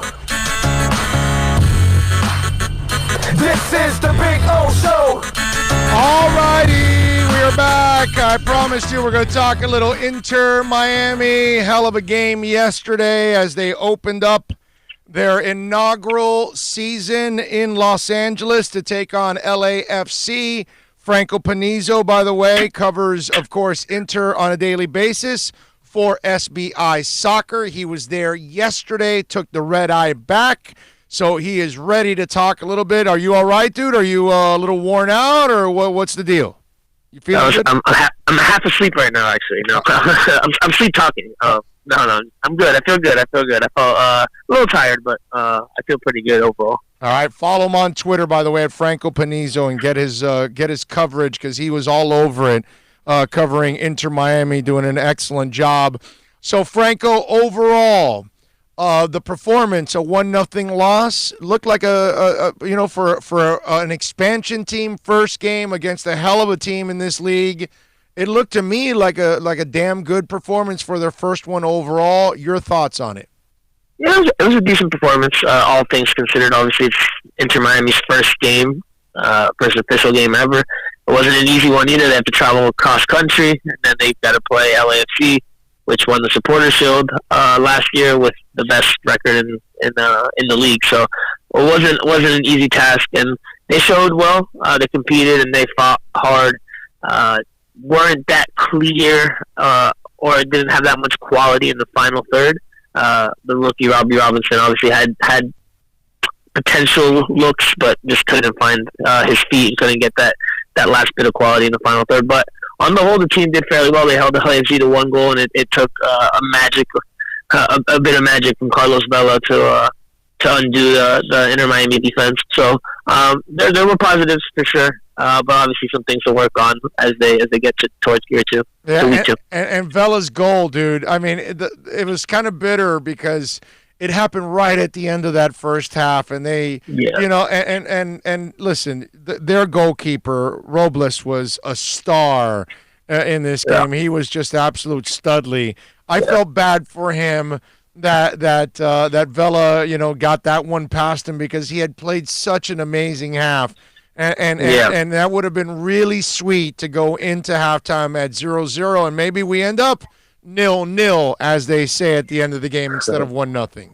Yeah, actually, the on top of it that it comes right before halftime, that what added insult to injury even more so was the fact that Inter Miami kind of began to find the game a little bit in the 10-15 minutes prior to that goal. They had their best spells of play over the course of the 90 minutes in that stretch. They created 2 or 3 chances on goal. They started to gain some momentum in that game, and then Carlos Vela scores that spectacular goal, which kind of takes the wind out of Inter Miami sail going into the halftime, because now you got to chase the game. It's not 0-0. You're not on even terms anymore. So I think I asked a couple of players about it yesterday. I think Lee Wynn said it was a heartbreaker. It was a gut punch because obviously it does a lot of the good work that they did in that first half and sends them into the break trailing as opposed to on level terms. Now that said, as special of a goal as it was, I always rewatch the games. I record them, and I always rewatch them a second time. So, when you're watching it the first time, everything's new. You're also working and tweeting and doing the whole thing. So I watched it a second time. Just finished it right here before we got on the phone. And then the goal itself, the finish is spectacular. No, don't take it away from it. But the way the goal came about before that, the lead up to the goal, that's going to drive Diego Alonso crazy when he goes back and watches the film, because it's essentially a throw-in deep in LAFC's half that ends up in a kick up the field from their goalkeeper, and it just bypasses the midfield completely, and just it's 3-on-4, and Miami obviously then Vela just does his magic. But the fact that first ball was even won by LAFC and there wasn't midfield support to help the back line, just because there was too much spacing in between them, that's gonna be something they definitely want to correct and work on, because a long ball shouldn't result in that type of opportunity. Granted, again, Vela finished incredibly. And Franco, the other thing is Vela wasn't even looking when he scored that goal. That was a touch on feel. Right? Yeah. You noticed that, right? When he kicked it, it was like one of those where he knew where the goalie was and the spot he had to tap the ball to. It wasn't like he was looking and kicking it in the same direction. He was not. It was like everybody saw Mahomes make that no-look pass. It was kind of one of those. It was like a no-look kick, because he kind of had a feel for where the goalie was and how much he had to tap it to get it over him. That's just positional awareness. That's the type of positional awareness that special players have. They can recognize where they are on the field without even looking, and obviously they can come up with that little bit of magic that not every player has in their bag of tricks. So it was a great finish. I don't want to take anything away from the finish. I think it'll be goal of the week. Superb goal. I think the lead up in before Vela got on the ball, I think that's where Diego Alonso as the head coach will be like, we could have done better there. And Pizarro must be kicking his ass because he's like, oh man, I had a great opportunity. Right? That was the best opportunity of the day. Pizarro could have had an equalizer. Yeah.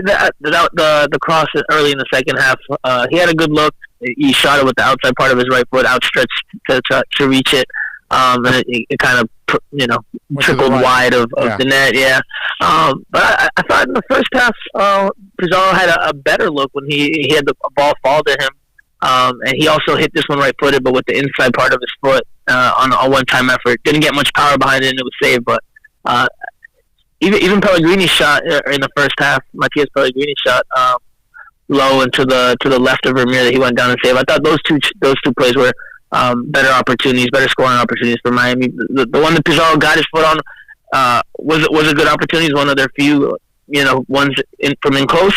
But it was a half chance because he had to outstretch, and wasn't really able to fully get behind or fully make contact on the ball. So it was a tough one. But yeah, I mean, they had a couple of looks. That's something they also need to improve on is the volume that they create. Obviously, again, LAFC is one of the top teams in the league, so you would imagine that against other teams, lesser teams in MLS, that Inter Miami will generate more scoring opportunities, but it's definitely something they need to work on, especially if they want to compete with the top teams. These guys have been together for a couple weeks, Brian. I can't ask more from these guys. They went there and they lost by 1. It's not the end of the world. What I did like also, dude, I like what I saw from Robbie Robinson, and I'm glad Vokoun also got him get experience. But Robinson, I thought at times showed me a little something there, and this is their draft pick, so it was nice to already get him a little experience in that environment. He's got starting points. He's got good starting points. He's big. He's got some wheels on him for his size. He's physical. He kind of plays with a little bit of a chip on his shoulder as well. But he's got to work on that final bit of quality in the final third. His final touch, a couple of them got away from him. Obviously, he also was, starved of service a little bit. He didn't get the ball in dangerous spots a lot. But for me, Robles aside, because Robles is, like you mentioned earlier, clearly the best player for Inter Miami. So for me, the standout performance was Nico Figal at center back. Man, he was incredible. He intercepted balls, won tackles, dribbled up the field with the ball at his feet to join in the attack, which is not something that the majority of center backs can do or even do if they can. So I thought he was, he had a great MLS debut. Obviously a little bit unlucky there on the Vela goal. The ball kind of bounces off of him as he tries to slide in for it, and then it falls back into Roman Torres' leg, and then back into Vela's path. So a little bit unlucky there, but I thought Nico Figal was definitely one of the brighter spots, and something that Inter Miami fans should look at going forward, because I think he's a player that this team can build their backline around for years to come. And just Robinson really quickly, it's his first professional match, so you don't want to be too harsh, but there's good starting points, but there's plenty of room for improvement. He's a baby, dude. I'm not, come on, this is a kid coming out of college, so it's all right. Franco Panizo, by the way, does an excellent job of covering Inter Miami. You can follow him on Twitter like I and so many others do at Franco Panizo. Franco, the other thing that we saw out of this group too, out of this weekend, was Don Garber breaking, I don't know, not breaking news, but kind of like, I would guess assuring everybody that Miami will end up in Miami and will not be in Fort Lauderdale on a permanent basis. Your thoughts on that? Yeah, we just reiterated that point, made sure to reiterate the point that Inter Miami will be in Miami. He called it a Miami team that's playing in Fort Lauderdale. I don't know how well that'll go with the Broward County Inter Miami fans, but I mean, Inter Miami has said all along that their plan is to play in Miami, to build a soccer-specific stadium in Miami. They're looking for that site next to Miami International Airport. They've been working on that. Jorge Mas said last week, they hope to have something done in 60 to 90 days. We've heard that 60 to 90 days time frame before, so how true that is, we'll see. But, Don Garber was just reiterating that point that Inter Miami will ultimately be in Miami. That's what MLS wants. That's what the ownership group wants. Then at Lockhart, or the site on where Lockhart used to be, it's just temporary for the next few years. All right, so what'd you think of the overall ambiance, the fact that we had a pretty good group of fans actually make the trek 2,000 miles away? What'd you think of the supporters group? Yeah, it was great, man. It was great. They brought it from early on. They were jumping up and down, doing the chants. It was just kind of what we talked about, I think, after the last preseason game, but magnified, obviously, because now it's a game that matters. And I think there were more fans. I think I heard 300 to 400 fans were in attendance last night or yesterday afternoon. And yeah, I think Tom Penn, an LAFC executive, apparently told Don Garber in the first half while they were speaking that Inter Miami's the passion that they brought was the greatest that they've seen from an away support. So yeah, man, the vibe was great. LAFC fans also bring it, man, and with their supporters group, and it was a great day of soccer. Weather was nice, a little nippy, but a great overall day, nice and sunny. And yeah, man, it's just game one of 34 in the MLS regular season. So a lot still to dive into and to watch and to enjoy, man. And Franco, let's also fill in the average fan out there, or maybe the casual, or the complete amateur here. Sure, the new ones, yeah. Yeah, when you watch that team yesterday, they did not have the punch that they need. You've talked about it several times in this interview. In the back third, they just weren't really finishing plays. But there's a reason for that. They're missing two stars, and they're probably going to be forwards, guys that can score some goals. So fill in the folks on what's going to happen over the next couple of months, because in June or July, we could be seeing a new addition or two of them that could be helping this team hopefully make a playoff push. Yeah, so they have 28 players on the roster. The roster can hold 30. They've said publicly in recent weeks that they want to sign 2 more players. One's going to be a center midfielder. They've admitted and acknowledged reports that they're in talks with Agustin Almendra from Boca Juniors, center midfielder, which will be an upgrade once he arrives, if that's finalized. And then the other one is a designated player, striker, a forward, a number 9. They're looking for someone that can score 25-plus goals, is what they've said, is what the target that they're looking for. And it seems now like it might be a bigger name European player. They might be waiting until the summer, though. Before it was a few weeks ago when I first got here from New York, they were saying, we expect to have all 3 DP spots filled by the start of the season. Now it's, we might wait until the summer. I wrote this last night and this morning on a story for SBI Soccer. The sooner they can get that number 9, the sooner they can get that striker, that center forward in, the better, because they need a lethal goal scorer. Abby Robinson, again, he has starting points, but he's a young guy. It's gonna take time for him to grow and learn. And if Inter Miami wants to come off the bat and win games and compete for titles, like they said, they need a proven veteran, a proven finisher, a proven scorer. And that's, the longer they wait, the worse it'll be for them, because then, it takes time for the player to arrive and to integrate into the group and transition life to the United States and Miami, so it becomes a longer process. So having him join middle through the season is not ideal, but it might be the situation they end up with. But they definitely need to address that position, because even in preseason, you can see the team as well as it plays. And again, chemistry is still a part of it. They're still working on that, but they're going to need a big-time striker up top that can score goals if they want to compete for a top spot in the Eastern Conference. Franco, what do you hear? Silva, Cavani, all kinds of different names have been thrown about. Are there any new names, or what do you hear? Inter Miami's been very hush-hush about a lot of things, not just, they're who they're talking to or who they're trying to talk to. They've been kind of quiet about rumors and about injuries in recent weeks as well. The big names that they're getting linked.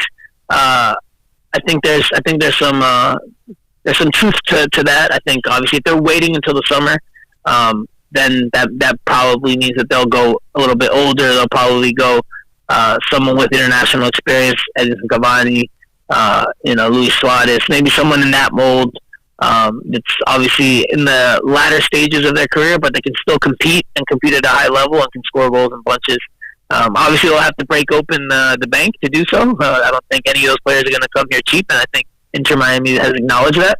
But I think you can expect him to be a more renowned, world-renowned player as opposed to maybe like the rest of the group. It's younger guys with that are on the rise.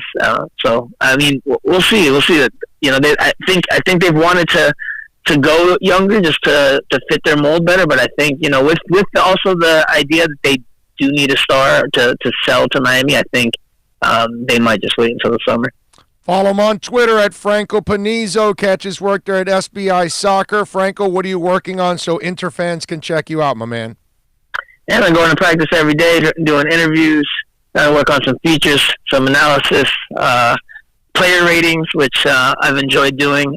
Just everything, man. I'm doing video hits on Twitter. Doing a podcast, which today we'll record the third episode of, which is Miami Total Football Radio. And yeah, man, just staying busy. I'm a soccer guy through and through. Always have been. This is where my mind goes all the time. So yeah, I'm having a good time so far. These first few weeks back home, and looking forward to keep going. The season's a long season, so we got 33 games to go still. So yeah, enjoying it. The hometown boy is back. He's covering your hometown team, Inter Miami CF, for SBI Soccer. He is Franco Panizzo. Make sure you follow him on Twitter at Franco Panizzo. Franco, as always, my man, thank you for taking some time. Look forward to doing it again, baby. Thanks for having me on, brother. I'll see you soon. You got it. There you go. Franco Panizzo, man. Good dude there, and good coverage of your little soccer team, which is a beautiful thing. Let's see. What do we got here? Peter goes, hey, Big O, thanks for the vault. Got one for sale. You got one for sale? All right. What are you going to sell it to me for? Let's see. What else do we have here? Myron says, that's why I love your show. Well, thank you, sir. Sharif says, Big O, Mika Becton, the offensive tackle at number 5. 18th pick, Epinesa, defensive end, 26. Move up and get Love at 19 or 20. What do you think? Well, that's if Love is available at that time. Are you sure he didn't get taken earlier? Epinesa, maybe he drops even farther than that. I don't know. You're going again. This is stuff that it's not reality, Sharif. So I'd rather be stuck in reality, and then I'll tell you. As the picks are going on, I'll tell you who's off the board and who should we go with. That at this moment, I can't. I just, it's just one of those things. And I like actually Wirfs over Becton. So I'd rather take Wirfs. That would be my guy. Christopher says, have you seen the murder mystery movie Knives Out? Saw it on Amazon, Fire Stick. Pretty good flick. I have not seen it. Don't know it. Oh, you might want to reword your line, his penis explodes on social media, or Bill might make it a title to one of today's vids. Hey, man, people will be interested in that, penis exploding on social media. Sharif says, I send other penises to women who want to flirt that way online. Never send yours. Okay. Speaking of which. Yes. Looking at segments from last week, we had a little pun, a little fun. I was almost going to put it, I didn't. But it said, most of your heroes don't have a happy ending. Oh, yeah. Right? There you go. You remember that segment? Yes. So I was going to put in, they just need to call Mr. Kraft and find out where to get that. I go to the Asian Day Spa. You'll get that happy ending right there, baby. Mr. Kraft knows where it's at. Oh, yeah. We love you long time. No doubt. Oh, yes. Ooh. Prayers and our condolences. James Lipton, I just saw, has passed away at the age of 93 now. So, very sad, but 93 is a pretty good life. I got to tell you, if the big guy up there lets you live for 93 and doesn't call on you till 93 years later, I'm good with that. But wow, rest in peace, James Lipton. That's one of my favorite shows, man. Some of the best Love that show. interviews, but Yeah. really cool, down to earth guy. The Will Ferrell doing the skit of him on SNL. Oh, yeah. And then some of the stuff he's done, kind of making even fun of himself. Yeah. Very cool person. Washington State, by the way, health officials have announced 3 new virus deaths, bringing the total to 5 in the state. So they had 2 yesterday. Now they added 3 more. That's 5 that have died in Washington. Again, it's not overreacting if you're protecting yourself. I'm sorry. You want to wear a mask in the mall? I don't blame you. You want to wear a mask in a plane? I don't blame you. Go for it, man. Go for it.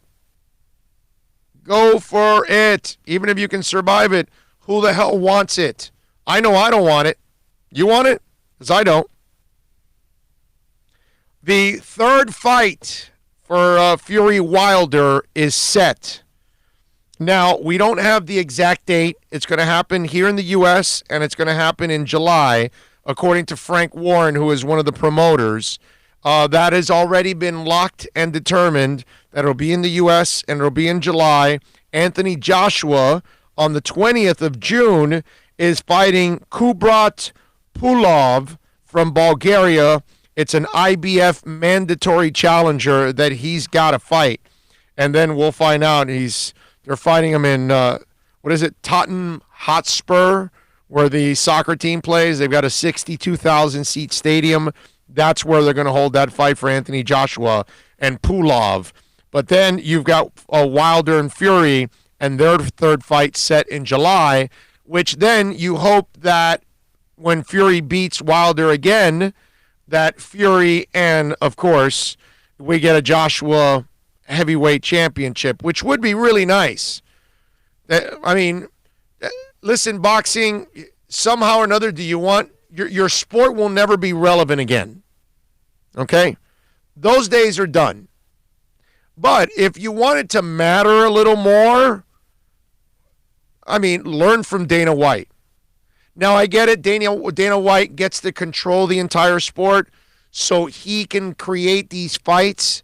And in boxing, you have individual promoters controlling these boxers, so it becomes a real problem, and these promoters would rather you fight 8 tomato cans and build up your record and build up your bank account and their bank account, and then fight the fight that is a risk that could end your career and end your run with that promoter, because once you lose that one, they have no use for you. That kind of stuff. And so the greed takes over. You and I get cheated out of the great fights. And listen, maybe this kid, Deontay Wilder can amaze me and actually learn from what he's doing. But I doubt that from now to July, he's going to learn how to use his feet. He's going to learn how to box. He's going to learn how to jab. He's going to learn how to stick and move. And that all of a sudden he's going to be the technician that you need to combat what Tyson Fury does. Come on. That just doesn't make any sense. July. How many things can you actually learn from now till July? There's not a lot of things you can become an expert in from now till July. Usually it's going to take a lot longer to develop that craft, whatever it is. I mean, we're not talking about that you've got to make a bridge out of silly putty. No, it's a hell of a challenge to learn how to be a boxer. I get it. Apollo Creed taught Rocky, getting ready with Clubber Lang. He taught him all that, but that's Rocky and that's Apollo Creed. Neither one are in real life, and neither one are here in order to do this. But the third fight is set, which, again, you knew Wilder was going to go for that third fight. I mean, here's a man that, looks forward to dying in the ring. Mike Dominguez says, any Marlins news worth talking about? Right now, no. There really isn't any Marlins news. They won, which is really cool. They're playing now again.